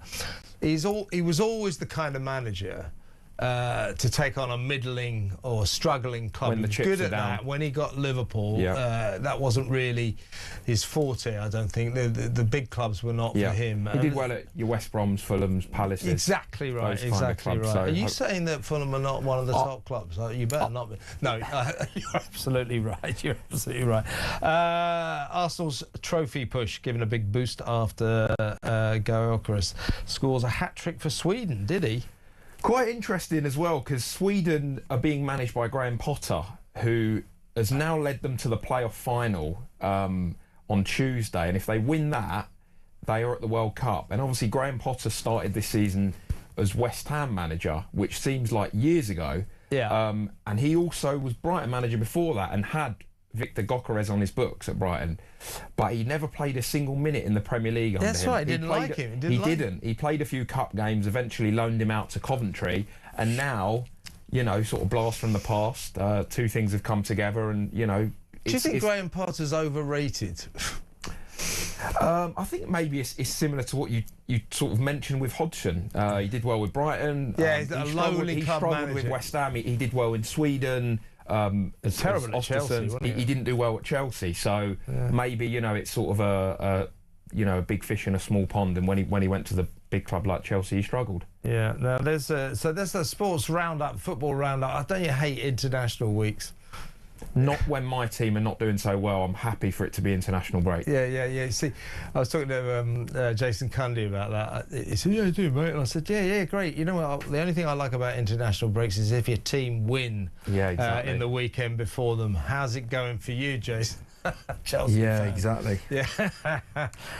So we beat Burnley 3-1. There you go. A terrible game, though, mind you. First half was a national scandal. We were okay in the second half, but it's always nice. It's horrible, isn't it, if your team lose? I know. And then you got to wait like 3 weeks. Sorry about that. That's okay. Jake Sanders there with all the sport in the Sun tomorrow. So get that paper and find out what's going on. Listen, we've been playing an interview that Keir Starmer gave to Beth Rigby at Sky News all day, in which he talks about how anguished he was with himself for making that disastrous mistake of appointing Peter Mandelson to the job of British ambassador to Washington. Here he is feeling sorry for himself.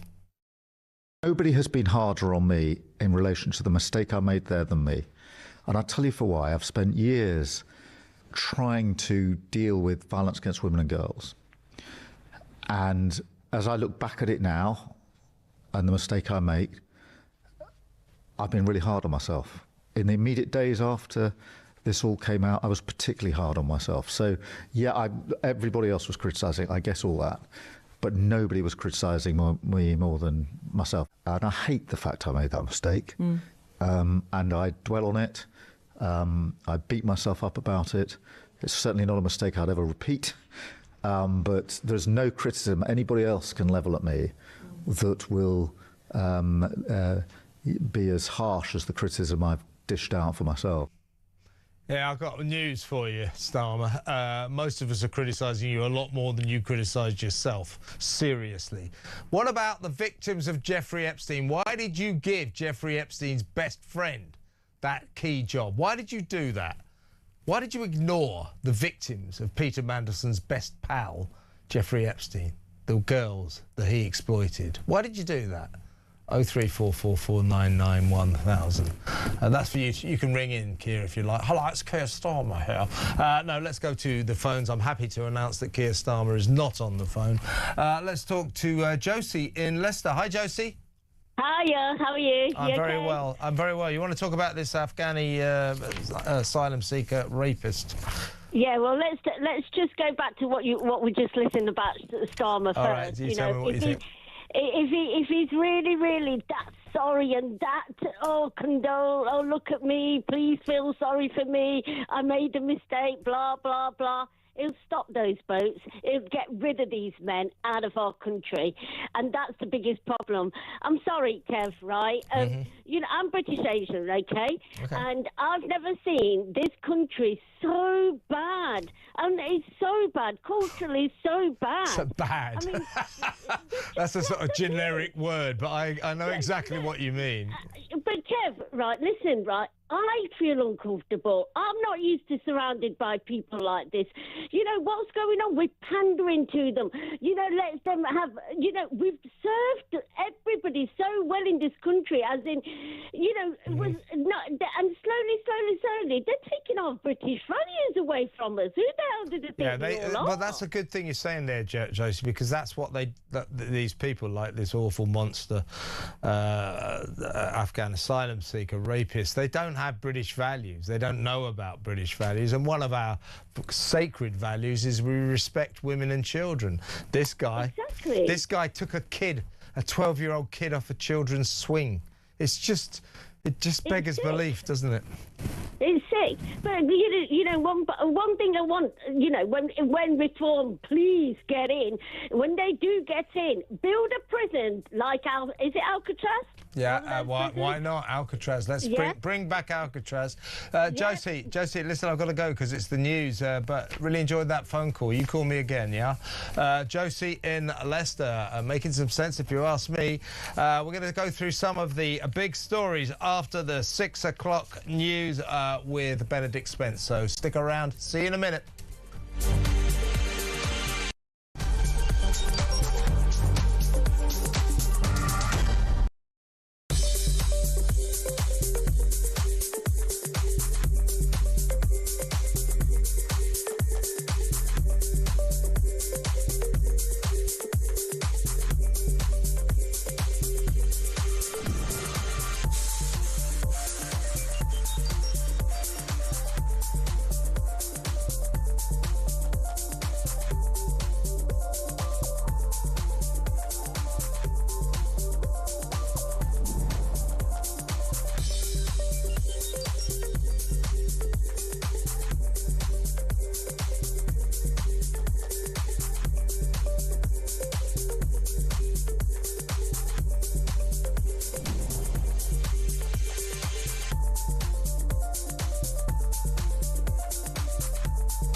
Across the UK, on DAB+, on YouTube, on your mobile, and on your side. This is Talk.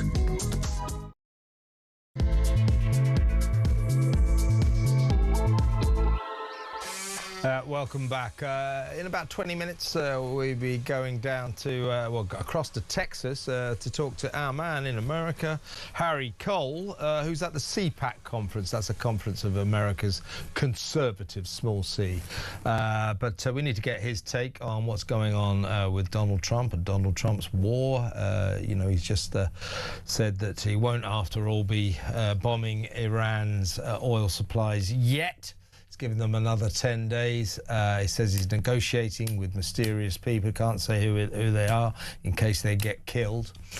What I want to know about that, by the way, is if he said we're negotiating with these people who want peace, these Iranians. I can't say who they are because if I do, they'll get killed. Well, how then do they represent Iran if Iranians are going to kill them? If they know they're talking to America. Do you see what I mean? I mean, they may be talking to Iranians, but how much influence have they got over the whole country? 90 million Iranians. Anyway, we'll talk to Harry about that and other American issues in 20 minutes or so. A little bit of personal promotion, by the way, while I've got your attention.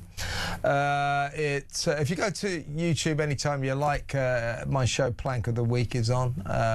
You can watch that anytime you want on YouTube. Plank of the Week with me as the host. Really good this week. And also at 9 o'clock tonight here on Talk, it's my TV show, my other TV show, What Just Happened. That is on at 9 o'clock. So if you watch, it's not Peter Carwell tonight, it's Duncan Barks. Duncan will stop at 9 o'clock. Then it's my show, What Just Happened. You can watch it on YouTube, watch it on the telly, or if you want to carry on listening, if you're listening on the radio, carry on listening on the radio. It's very radio friendly. So that's What Just Happened tonight at 9 o'clock. Plank of the Week available any time you like right now on YouTube. And What Just Happened becomes available anytime you like. It's all very complicated, this, isn't it? Tomorrow, Saturday morning, 9 o'clock, 9:30ish. So it's on YouTube tomorrow. But tonight, 9 o'clock here on Talk. Enjoy. Now, after that bit of shameless self-promotion, let's go over to political commentator Benedict Spence. Hi, Benedict. Afternoon, Kevin. How are you? Is it afternoon? It's over the yardarm, is it? Evening now, isn't it? Oh, it's 5, yeah. 6 p.m. Over the yardarm, Good mate. Lord, where's my day gone? Yeah. It's This is disappeared. You're allowed to have a drink now. Look on the bright side, yeah. Exactly. There's always good news somewhere.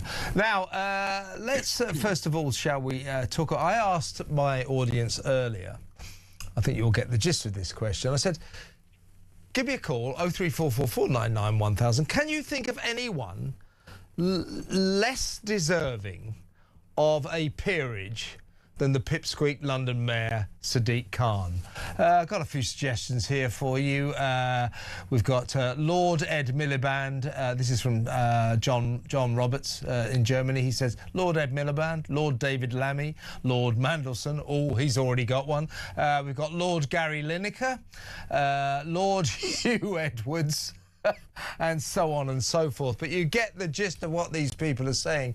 I personally, in all seriousness, can barely think of anyone who deserves a peerage less than the worst London mayor imaginable in history, Sadiq Khan. This is, pure politics by Keir Starmer because he's terrified of Sadiq Khan. But it's also an insult to Londoners, isn't it? I mean, it is. There's no two ways about it that actually Sadiq Khan has presided over a period in time in which people can feel their capital city degrading demonstrably. He is not a universally popular person. This is the ironic aspect of this. Yes, people will say that he's won X many number of elections, but it's very clear that in most of those elections, actually, he was running basically almost unopposed. The Tories never really put up a particularly good candidate, and we haven't really had a reform candidate in all of that period of time. It'll be very interesting, actually, to see whether or not he does run again at some point. I suspect probably not, and that's where this peerage is coming from, because he understands, politically speaking, I mean, running in terms of any kind of office, because I think he probably understands his popularity is shredded, his race is run.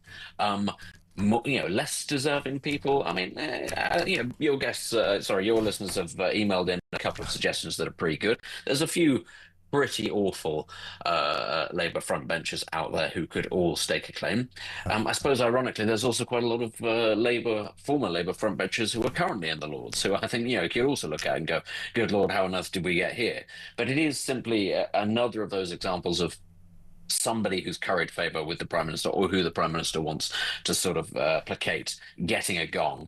And it really sticks in the craw, given that we've just been through the process of being told we have to get rid of the last remaining hereditary peers because they're unrepresentative and they're outdated and archaic. And all we're doing now is just replacing them with the Prime Minister's mates or allies. Yeah, and in the early stages of Starmer's campaign to become Prime Minister for Labour to win the election, in the early stages of that campaign, one of his pledges was we will abolish the House of Lords. He has become, in very swift time, a couple of years, the Prime Minister who has appointed more people to the House of Lords than any other Premier. The hypocrisy is off the scale. Now, why has he given this little man, Sadiq Khan, this peerage? It's because he needs to curry favour with him. Khan has always been from the left of the Labour Party and as such does not like Keir Starmer very much. In fact, at one point they were kind of rivals to become the leader. At one point Khan was putting himself forward to be the next leader of the party. He didn't get the gig, Starmer did, hence there's no love lost between those two. But Starmer is currying favour with him now because he needs his support in May when he loses the local elections in spectacular fashion. He'll need all the support he can. Sadiq Khan, if he supports Starmer, will be able to bring with him a lot of support from Labour's left in order for our Prime Minister to survive. That's what this is all about, isn't it? It is. It's about propping up a coalition of people who, as you say, don't necessarily like each other, but they do understand how power works. And they're all slightly running terrified at the prospect of reform slicing off traditional working class voters on the right and the Green Party taking away the sort of the bourgeois liberal metro class to the left. So this is the sticky situation that Labour find themselves in. And honestly, it is very demoralising to see the fact that we are governed by this sort of cadre of people who have been proven demonstrably over and over again to be inept at their roles, be that at a local level, be that at Mayor of London level, be that at the national level. And yet they continue to prop each other up, even though they all dislike each other because they think their particular brand of socialism is the one that's the most important one. And here the rest of us are just having to hold on, basically, until such a point, that either the government collapses, or we get to the end of this period of time and we have to have a general election, and that could be a very long way away. A huge amount of pain is going to be inflicted on the British economy and the British taxpayers in that period of time, if that's the length that we have to go to. And yeah, again, I say it really sticks in the craw, therefore, to see, in a bid to keep this failing coalition propped up, people getting gongs and being put in the House of Lords in return for their support. That's real man of the people stuff right there, isn't it? Exactly right. Now, there are two aspects, we have to talk about concerning Keir Starmer. Keir Starmer, you will have seen this interview, this excruciating interview he did with Beth Rigby from Sky News, in which he said, I beat myself up. No one is harsher on me about the mistake I made appointing Peter Mandelson to the position of ambassador in Washington. No one is harsher on me than I am myself. I beat myself up about it. I beat myself up about it. He also, in the same interview, he talks about how he's such an advocate for women's rights, for the victims of sex crimes and so on and so forth. So what he's doing here is making a lord out of our London mayor, a London mayor who not so long ago tried to pretend that there was no rape gang scourge going on in London. That was not true. The mayor may well have not known about it, but he said, I don't know what you're talking about. So the rape gang scourge, we now know, has been, booming in London. And this guy, Keir Starmer, or rather Sadiq Khan, has been the mayor while this is going on. We also know there's a lot of problems with crime against women, sex crimes, crimes of violence against women in London. So this guy presides over a city in which it has become very unsafe for women. So therefore, why is he getting a peerage? Meanwhile, he knew very well that Peter Mandelson had remained very close friends with the world's most notorious paedophile, Jeffrey Epstein, and a man that he knew trafficked vulnerable women for sex. So when he says, I'm a great advocate for women's rights and for the victims of sexual abuse, he's just talking through his backside, isn't he? He should, I beat myself up about the mistake. What he did was ignored the fact that Peter Mandelson was best friends with a man who trafficked vulnerable women for sex. And that's unconscionable. And it's hypocritical of him to say otherwise. Yeah, I mean, whatever Keir Starmer believes of himself when it comes to these things, the public are ultimately the ones who are going to judge him. And the public are the ones that see the front pages every couple of days with pictures of Peter Mandelson and links to Jeffrey Epstein every couple of days. And they are then reminded of this man's judgment. And as you allude to, the ongoing crimes in London, and also, of course, all across the north of England and the Midlands, especially when it comes to sex crimes, the very frequent reports we have now, not of grooming gang related sex crimes, but of attacks by migrants, for instance, against people, vulnerable people, that is becoming increasingly commonplace. That thing we were told never happens, but actually seems to happen rather a lot. Anybody will sit there and look and listen to what Keir Starmer says and says, and say to themselves, well, maybe you do believe that of yourself, but the evidence really doesn't bear it out. And I'm afraid that is really, in a nutshell, that's a large part of Labour's problem and has been for decades now. They like to talk. They like to pontificate. They like to paint themselves as holier than thou. But actually, they won't lift a finger to do these things, to do the difficult jobs when it comes to reducing these sorts of crimes. And if possible, if it helps them, if it makes their political lives easier, they will get into bed with people who are, if you like, not particularly fussed at all with crimes against women. I mean, the Epstein example is, I think, the most obvious one. But we also have this, of course, when we have images of Angela Rayner sort of going up to the north of England or wherever it was and sitting in a segregated room with members of whatever local community it was. What does that say about their attitude towards women's rights? When it's about votes, they could care less about that sort of thing. Yeah, and, you mentioned about, our problems with asylum seeker sex crimes, migrant sex crimes. You will have seen this terrible story today of the Afghan asylum seeker who 4 months after crossing the channel illegally in a small boat was put into a hotel in Nuneaton. He's just been sentenced to 15 years after raping a 12-year-old girl who he took off children's swings. She's on kids' swings in the park. He took her off there. In court, outrageously, he said, I thought she was 19. What? Sitting on the kids' swings? Anyway, the point is, again, you've got this Prime Minister, nobody cares more about women's rights and sexual abuse against women than I do. He is presiding over a migrant policy, open borders basically, that is allowing into this country thousands and thousands and thousands of young men from very different cultures about whom we know nothing, and too many of them go on to commit this kind of rape, sexual assault. The statistics are terrible.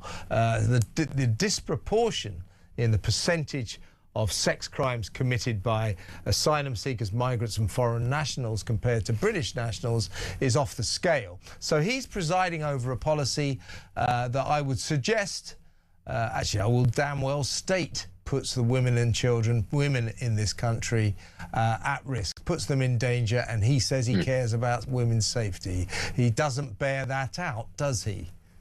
No, he doesn't. And of course, all of this is going to be couched in the language of human rights.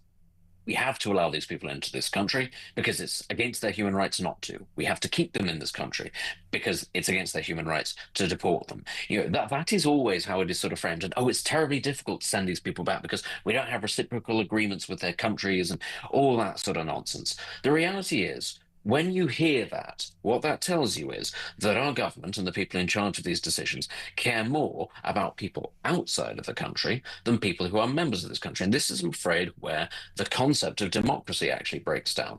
Democracy is based on the idea of all members of society having a say. When government starts acting in the interests of the outside world, of those coming in who are not members of their society, when it starts putting their rights ahead of the rights of those already here, first, that, I'm afraid, is when the system breaks down. We have reached that point. And the problem is actually far too many people in Britain for far too long, because it is a decent country, a very polite country, not, in fact, the racist white supremacist hellhole that so many Labour MPs like to paint it as. Because we are fundamentally very nice and tolerant people, we've been prepared to put up with a lot of that for a very long time, to say, oh, well, we don't want to be mean. We don't want people to suffer. We're happy to let people in. We're happy to put them up. We're happy to pay for them. But there comes a point, there is a line where you have to say, actually, their rights do not trump the rights of people already here. And I don't care about, how dangerous it is in Afghanistan or how talented these people are who are coming here. When you reach that critical mass, and it's the rights of people already here being threatened and regularly violated, then you have to say, the system is broken and it is not acting as it should be. Exactly right. And when Keir Starmer says he cares about women's safety, hey, Starmer, we see you. We see you. You do not care about women's safety. It's quite clear. Benedict Spence, thank you so much. Have a great weekend, mate. Thank you. Political commentator Benedict Spence there. Let's take a quick call. Let's talk to Ian in London. Hello, Ian. What do you think about Sadiq Khan becoming a Lord? What do I think? What do I Careful think? now, it's a family show. I'll tell you something. It just shows you the depths of absolute sewage that this guy Starmer is going to. Yeah. Right? There is no... It's disgusting, I think. I think it's disgusting. You take it this week, you've got, what's her name, Jess Phillips. Jess Phillips, yeah. Stands up the women's safety minister or something she's called, yeah. She sort of like stands up, I'm better for the... Well, what about all the rape gang inquiries? Now, the whole of the Labour Party... What rape gang inquiry? voted that they didn't want to know. Here's this Starmer getting on, I feel so bad. Why do you feel bad? Because you got caught out. Yeah.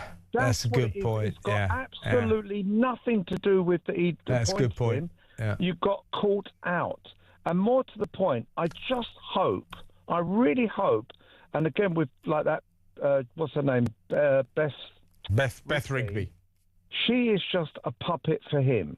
She is just a puppet. So exactly the same interview was done with... She should have... You're right, Ian. What she should have said at the point where she said, I beat myself up. Nobody cares more about women's safety than I do. She says, well, why did you give a sex trafficker's best friend the job of ambassador to Washington? She didn't ask that, so that was a failure on her part. I'm absolutely with you, Ian, on everything you said. Thanks for an excellent call. Have a lovely weekend. Ian in London. Let's go to break now. When we come back, we'll talk to our man in America, Harry Cole, the Sun's Harry Cole. He's down in Texas. He's at the Conference of American Conservatives, small c, and we'll talk to him about what's going on with Donald Trump, what's going on in the Middle East, what's happening with the war, lots and lots of questions, very few answers coming out of Washington that make any sense, to be honest with you. See if Harry can make any sense of it. We'll talk to Harry next. Stay tuned.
breaking news on Talk Breakfast. Two men aged 47 and 45 have in the last hour been arrested in connection with the Golders Green arson attack, to me symbolising absolutely a rise in anti-Semitism. Again, nothing from the government. Breaking news. It's just a small matter. They have just an announcement saying transgender girls, i.e. boys, they must leave girl guiding by this September the 6th. We are buying from Norway because they fully exploit their share of the North Sea oil and gas fields, and we don't. Alice in Wonderland nuts.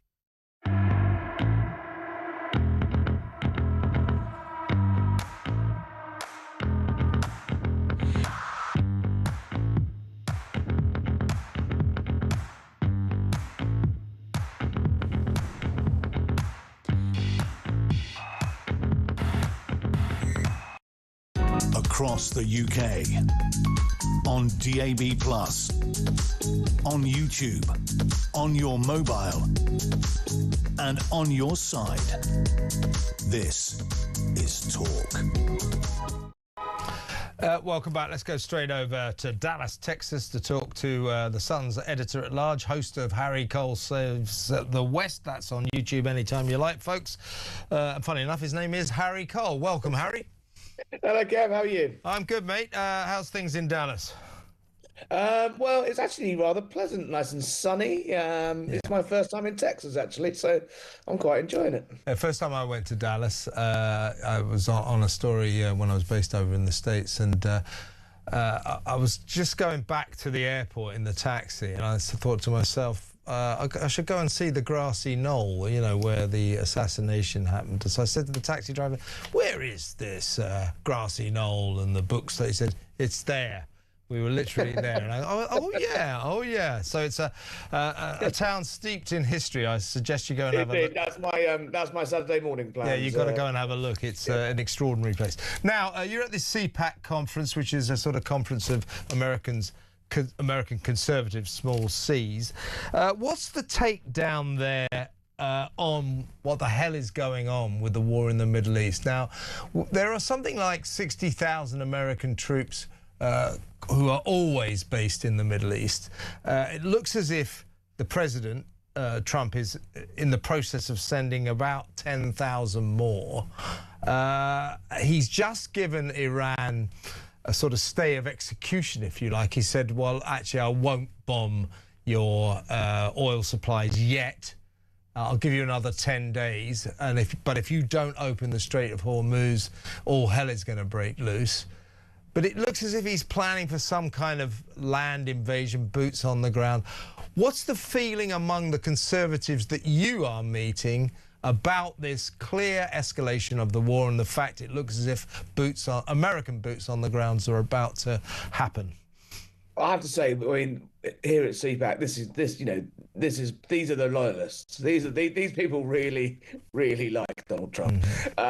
So, I mean, there was an interesting polling out the other day that about self-identified, MAGA voters, Republican voters who love Donald Trump.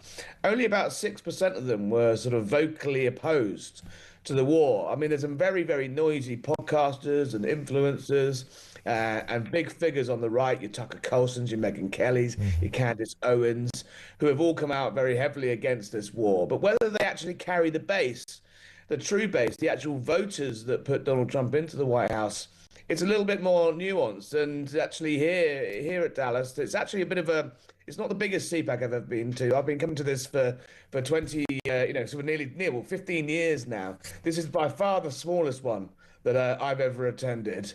And that's because the president's not coming. He's obviously staying in Washington. It's in Texas. Normally it's held in DC.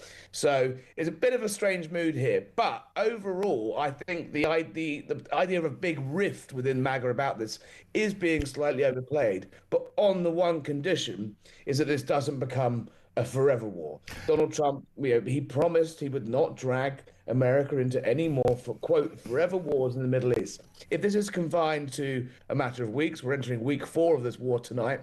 That was originally the time frame they said. They were expecting it to be around a 4-week conflict. The boots on the ground element, that I think will be a very, very different idea to trying to do this from bombing campaigns, from missiles, from planes. Actually putting American lives on the ground, I think that'd be a very different sell to the movement, and a much harder sell to the wider American public, who are already pretty sceptical of this jamboree. Well, you'll be aware, Harry, I mean, the fact of the matter is, this is a hard military fact. If you want to control or take control of the Strait of Hormuz and Karg Island, or the very strategic oil island, you need 20,000 troops on the ground. Otherwise, you can't do it. So if America is going to do this on its own, that is going to take a lot of American boots on the ground. Now, when Americans see that, how do you think that will go down? Well, look, success is its own justification, right? If it goes well, then then all's well and good. Then perhaps it won't be the disaster of politically for Donald Trump that it could well be if it goes badly wrong. If there's sustained American casualties, the Department for War today saying that 303 American troops have already been injured in some capacity in this conflict. If that number goes up, it's obviously a very dangerous time for Donald Trump. He's facing crucial midterm elections in the autumn, in November. They will define the remaining sort of power he has for his remaining years in office. He's still got 3 years. Does he really want to spend 2 years of that as a lame duck, facing inquiry after inquiry and investigation and impeachments from Congress if he loses control of Congress? But gas prices are going up in America. That was one of the administration's big, strong things that they could point to and say, look, we have got gas prices lower, petrol prices for listeners back home is what I mean. They got inflation down. If inflation starts to creep up again, this could end up being very politically toxic, aside from those images of, American stars and stripe-lined coffins flying back into America. My hunch is that, he is talking to whoever is remaining senior figures within the administration, and he's doing the classic Donald Trump thing of mounting a big stick, but he doesn't want to necessarily use that stick. He'd much rather sort this out through talks. There's a suggestion that having wiped out the top 50 or 60 figures in the regime, they've found some sort of moderate power brokers they can speak to. I thought it was interesting that he delayed that threat of annihilating their energy infrastructure if they didn't come to the table. And actually, despite what the blowhards are saying on Iranian TV, it is clear that someone in a position of influence is talking, because 10 ships were allowed through the Straits this week as a sort of goodwill gesture from whoever it is that is negotiating on behalf of the Iranians. So I do wonder whether we might be seeing a sort of breakthrough diplomatically. At the end of the day, an incredible amount of firepower has been unleashed on Iran. Billions and billions of dollars worth and pounds worth of ordnance have landed on Tehran alone. So you wonder how long the Iranians really would like this conflict to carry on, and whether everyone actually is now looking for an off-ramp. Yeah, it's a very interesting point, that, because he kept talking elliptically about this gift that the Iranians had given them, and then it transpired that gift was allowing 10 ships full of oil to go through the Hormuz Straits. So, if that was a genuine gesture by Iran, perhaps, they will be able to come to some kind of negotiated settlement. But it does look, if they can't, then it will be American boots on the ground. How are Americans, I mean, you're among Trump fans, but generally around the country, how are Americans reacting to what's going on in the Middle East? It's an incredibly polarizing issue, right? If you hate Donald Trump, you hate this war. If you love Donald Trump, you're going to be more willing to give it at the time of day. I had a really, really interesting conversation here, and it'll be on YouTube at some point in the next couple of days, with a former US ambassador to the United Nations, who was saying, actually, the media here, even the media experts, foreign policy analysis, pundits, everyone hates Donald Trump so much that even if he had liberated the people of Iran in 3 days and it would have declared that they were a functioning liberal democracy, they would have found a way to criticize this. And he actually said, in the modern age of social media, of 24-hour news, of how we hold our politicians to a higher level of scrutiny and muck throwing now, actually, like, could the Americans and Brits actually have even done D-Day in this modern age without being constantly criticised in the videos and, oh, are they ready? Oh, they've delayed it by a day. It's chaos, la, la, la, la, la. And you actually think, trying to conduct modern warfare in such a polarising time, it means that actually, weirdly, you've got aspects of the US media that seem to be like they're cheering on the Iranians. They hate their own side so much. It's a really baffling thing to watch, actually, from the heart of it, because he is such a polarizing figure, Donald Trump, that actually you do think that otherwise sensible people are issuing sort of damagingly bad hot takes on what's going on, seen entirely through the domestic political prism of left versus right, Trump versus good. And actually, are the American public getting a fair analysis of what's really going on? And I don't think they are. And to talk about ourselves, Britain here, Pete Hegseth, the Defence Secretary, is saying, look, Britain should be doing a lot more to help us. It should be standing side by side. And he said, if nothing else, this is why. It is quite clear that Iran has missiles that could reach long-distance missiles that could reach London. He said, so if nothing else, you should be getting involved with us to defend themselves. But, President Trump, Donald Trump, making more and more play of his contempt for Keir Starmer and the way we haven't helped America here. I mean, what is the feeling across the states about the, UK and the special relationship now? Well, one thing I would like to say, I'm picking up not just here in Dallas, but back in DC earlier this week, is the anger with Britain goes far beyond just Donald Trump. This isn't just a Trump thing. Yeah, that's what I'm asking. This is genuinely an American, like, sort of Washington, State Department very shocked, the Defense Department very shocked. Britain has always been seen as that dependable ally. And they weren't asking for us to, use our boats and use our boys. They were just asking for them to use spaces that we share, not to get involved, but just to do as we've always done, which was, allow our closest and strongest partner, who, by the way, pays for countless trillions of defence for Europe, for Britain, in space, under the sea, in the security world, in the cyber world. We work incredibly closely together, but it's got to be a sort of, quid pro quo, right? Yeah. And so I think there's a general bafflement. Obviously, it's clear that Donald Trump is furious personally with Keir Starmer for that initial refusal of allowing him to use Diego Garcia and basically making American bombers go the long way round rather than being able to simply refuel halfway. So I think that relationship that personal relationship is in dire straits. But the special relationship goes far beyond politicians. But I think they're stung a little bit and surprised. Yeah, well, and I think that. Yeah, so am I. I mean, I'm with Donald Trump. I think we've really let our friend and ally America down on all of this. Great to talk to you, Harry. Enjoy your trip to the grassy knoll. Is your column in The Sun tomorrow? It's in tomorrow. I've literally just pressed send on it, and I'm off to the conference floor to go and do some more interviews. Okay, so what's the angle on your column?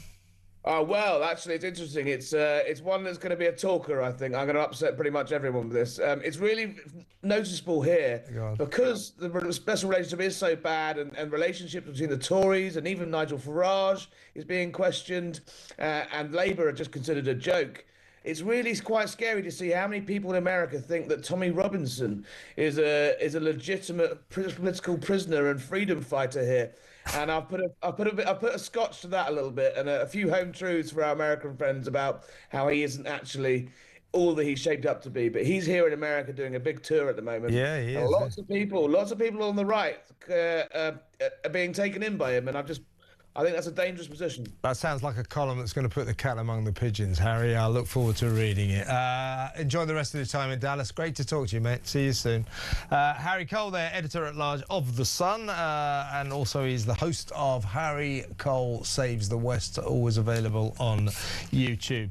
Now, funnily enough, we're going to go to break now. When we come back, we'll be joined by Deputy Head of News at The Sun to find out what's in the rest of the paper, apart from Harry Cole's column. So Will Barker next. Stick around. Don't forget, get your calls in. We're going to take calls towards the end of the show. 0344 499 1000. See you in a minute.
across the UK. On DAB+, on YouTube, on your mobile, and on your side. This is Talk. Welcome back. Let's talk about what's in the Sun newspaper tomorrow with Deputy Head of News at that great paper, Will Barker. He's in the studio. Welcome, Will. Yeah, hello. You can say hello. Hello, yeah, no, all right, it's the end of the week. I'm ready to go home. Yeah. He's in the studio. He's completely lost his voice. Right, tanks for nothing. Yes, so we're splashing on the sort of increasing petrol prices. They've gone up again today. They're sort of reaching over 150 pence a litre at the moment, and so there's a sort of growing pressure now to lower fuel taxes. There's various countries around the world, Spain, Norway, Portugal, India, who have sort of helped out their motorists, but we can't afford to, can we? That's our problem. And you know, petrol has hit 150p a litre for the first time in 2 years, and pretty much, I mean, we've got at least 10 days before the Strait of Hormuz maybe gets opened. This price is going to keep on rocketing, isn't it? Well, yeah, I mean, talking to the people that know about these things, I think in the pipeline, so to speak, is some very nasty things might be coming down. Yeah, some bad news, isn't it? Baron Knight, Donald Trump's son, has been hailed by a UK judge for his life-saving actions after witnessing a friend being attacked on FaceTime. What's this all about? So this is very strange. This is a court case that emerged a few weeks ago. Baron Trump, this is. Yeah, he's the one that's about 10 foot tall. Exactly. Yeah. He's a young lad. He's very tall. He's bizarrely had a friendship with a lady in London. And had been chatting with her, and now her boyfriend, a Russian thug called Matvey Rumenetsov,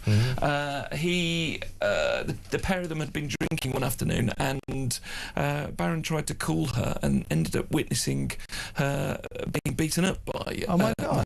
What a great story! I mean, it was a good story. Yeah, not a nasty story. What was going?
Female colleagues didn't really like it very much and made a complaint.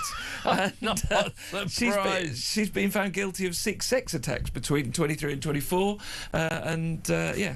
so she's not in the Navy anymore, is she? No, I don't think so. One would hope not. No.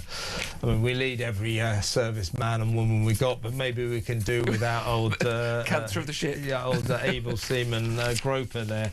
Right, Good Godzilla. I just read these headlines, you know, because you need to find Good Godzilla. What's that all about? Well, this is my favourite story of the day. I mean, we've got a lot of grim around. We've had a bit of a grim week. Yeah. But Bournemouth University now they've got all their medical students and they. As a course, they have to put them through this sort of drill, and in case of an emergency, a disaster, or whatever. Normally, you think it might be a mass casualty event like a train strike or whatever, but no, they've decided that those kind of events might trigger them and make them feel a little bit upset and stressed. So they've pretended that there's been a Godzilla attack in Bournemouth, and so all the medics have had to carry in order to assure the students or the medics that this isn't real. Yeah. So they blew it. They found a. Are you telling me that Godzilla doesn't exist? I'm sorry. Yes. Well, we haven't. There's a Loch Ness monster out there, but they haven't found Godzilla yet. Yeah, exactly right. We did a Loch Ness monster story earlier in the week, another sighting. Yeah. Well, excellent. Good Godzilla. Good God. Great Sun review there. That's all in the pages of the Sun newspaper tomorrow. Big thanks to Will Barker, Deputy Head of News at the Sun. You're my wife's favourite. He said, I love that guy, Will Barker. He's got such a friendly voice. Oh, there you go. Oh, brilliant. Will Barker, thank you very much. Let's go to break. When we come back, we'll take your calls. I'll read some of your messages. I don't know if we've got any WhatsApp voice notes, but if we have, I promise I'll play them out. All of that's still to come. Stay where you are.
Breaking news on Talk Breakfast. Two men, aged 47 and 45, have in the last hour been arrested in connection with the Golders Green arson attack. To me, symbolising absolutely a rise in anti-Semitism. Again, nothing from the government. Breaking news. It's just a small matter. They have just an announcement saying transgender girls, i.e. boys, they must leave girl guiding by this September the 6th. We are buying from Norway because they fully exploit their share of the North Sea oil and gas fields, and we don't.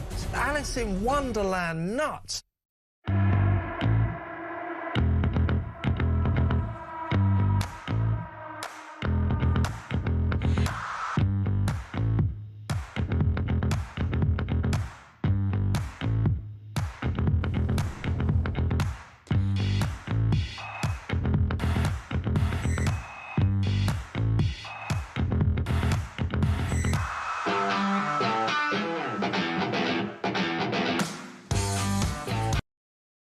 Across the UK, on DAB+, on YouTube, on your mobile, and on your side. This is Talk. Welcome back. Just 10 minutes to go. Duncan Barks will be taking over the helm of the Good Ship Talk at 7 p.m, taking you all the way through to 9 p.m, not 10 p.m, because at 9 p.m, it's my show, What Just Happened, available on telly or on radio, either one. What Just Happened, 9 p.m. Duncan, next. For the first 2 hours. He'll be in the studio in a little while to let you know what he's got lined up for you. Now, competition time before we go to the phones. We are giving you the chance to win a life-changing £20,000, completely tax-free here on Talk. That's £20,000 straight into your bank account. Spend it, save it, splash it. It's entirely up to you. Here's how you could be in with a chance to win. For your chance to win, text TALK to 83338. Texts cost £2.50 plus your standard network rate. Or call 0343 418 7260. Lines close 9th of April 2026, 4 p.m. That's when you'll need to answer your phone if it rings. 18 plus, UK residents only. This is a network promotion. Full T's and C's at talk.tv/win. So for your chance to win, text TALK to 83338 now. Welcome back. We're going to go to the phones in just a second. I should read some of the messages you've been kind enough to text and WhatsApp me in. Here's quite a few texts about Punch the Monkey, who has found love with Mo the monkey. This is Margaret. Great happy ending for Punch and Mo. Takes an animal story to make our day. Be a baby Punch soon. Yeah, but exactly, Margaret, exactly. That story raised my spirits as well. Really nice. Love the footage of Punch and Mo together. Really getting it on.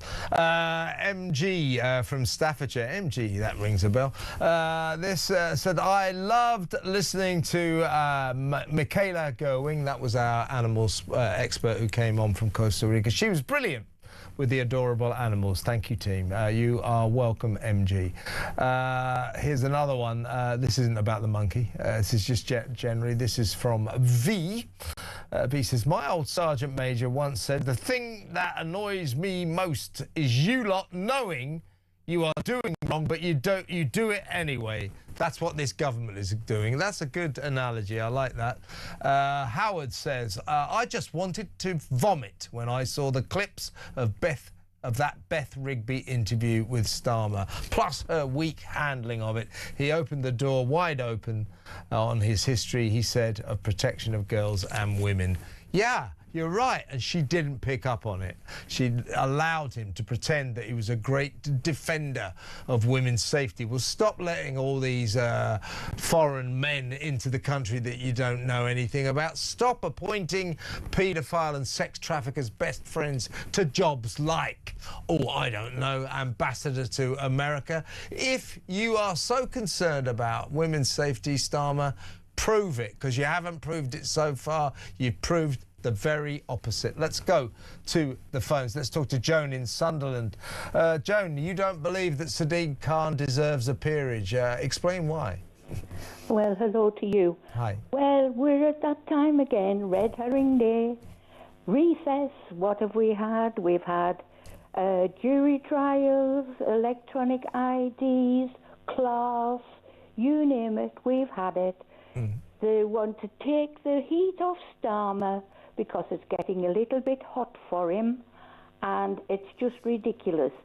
And I saw that interview, and somebody needs to tell that guy he's too late. He's missed the BAFTAs, he's missed the Oscars, and please could I have a ball, because I do feel sick.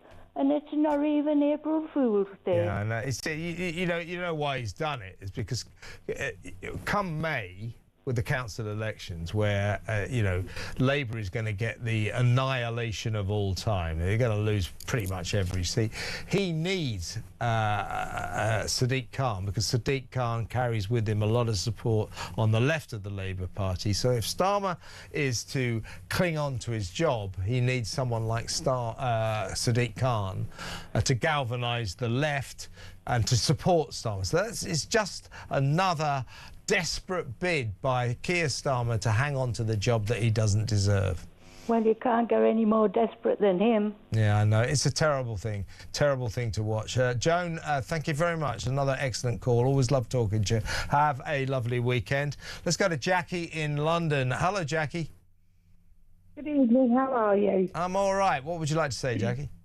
A couple of points. First of all, I think this guy being jailed for 15 years, that's not a real sentence for our children being devalued, because the women and the children of this country are being devalued by this government. Yeah, well, I also think, Jackie, devalued is one way of putting it. They're being put at risk. This government has a policy, pretty much an open door policy, to let in all of these migrants that come across the channel illegally, thousands and thousands and thousands every year. There'll probably be 50,000 this year. There were 45,000 last year. They have a policy of just let them in, put them in hotels, put them in military bases or wherever around the country. Don't know anything about them. Way too many of them go on to commit sexual offences like the one we're talking about here. So this government puts women and children at risk. Yep. Please, Kevin, I could have put your programme on what you're airing now, and I could have thought that was a replay from last year. Yeah, you're right. It never changes, does it? Yeah. Never changes. But if we put an alternative in and try to vote the alternative in, we would be far right. No, no. And if you criticise the asylum seeker situation, we're all racists, far right racists. No, we're not. We're people who are worried about the safety of women and children in this country.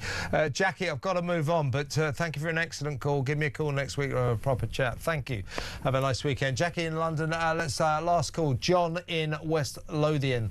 Hello, John. I've got a note here saying that you believe Starmer has ruined the country. Tell us something we don't know. Kevin, that is an understatement. Yeah. I mean, for a Prime Minister, what decision has he ever got correct since he went in a bloody office? You're right. You saw this interview with Beth Rigby where he's going, I made a mistake. Yeah. I'm beating myself up about this mistake I made. Mistake in the singular? He's made nothing but mistakes. He hasn't got anything right ever. No, and when you think about the decisions he's made and the fact that his great friend, went to be ambassador in America. Yeah. With the greatest paedophile that the world has probably known.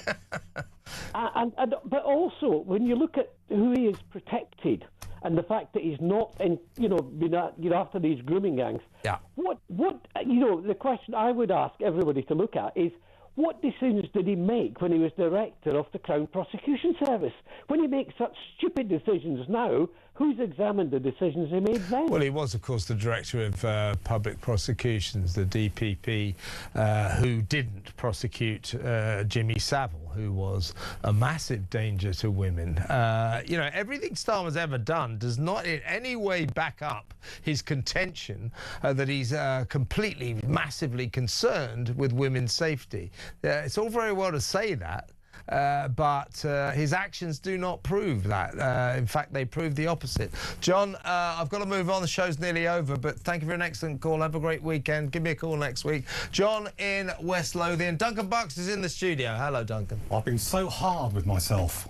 You've been hard with... Oh, yeah. Hard with myself. No one has criticised me more than myself. As we said, I've got news for you, Starmer. We have criticised you more than you will know. It's just those words, I've been very hard with myself. It's just like some mental image you do not want from our Prime Minister, do you? So we'll be talking about Keir Starmer after 7, this idea to hand Sir Sadiq Khan a peerage, and will Starmer survive after the local elections on May the 7th? You see, that's why he's going to make Sadiq Khan a lord, because if he's to stand a scintilla of a chance of surviving the shellacking that Labour are going to get at the local elections, he'll need the support of Sadiq Khan, because Sadiq Khan's like Ed Miliband. He's loved by the Labour left. And of course you've got the rumour that Angela Rayner might be brought back into the cabinet as well, so this could be the last roll of the dice for Starmer. And also I can never work out whether or not to be angry or depressed about the state of our armed forces, because we got Donald Trump's slagging off our aircraft carriers, saying they're effectively toys.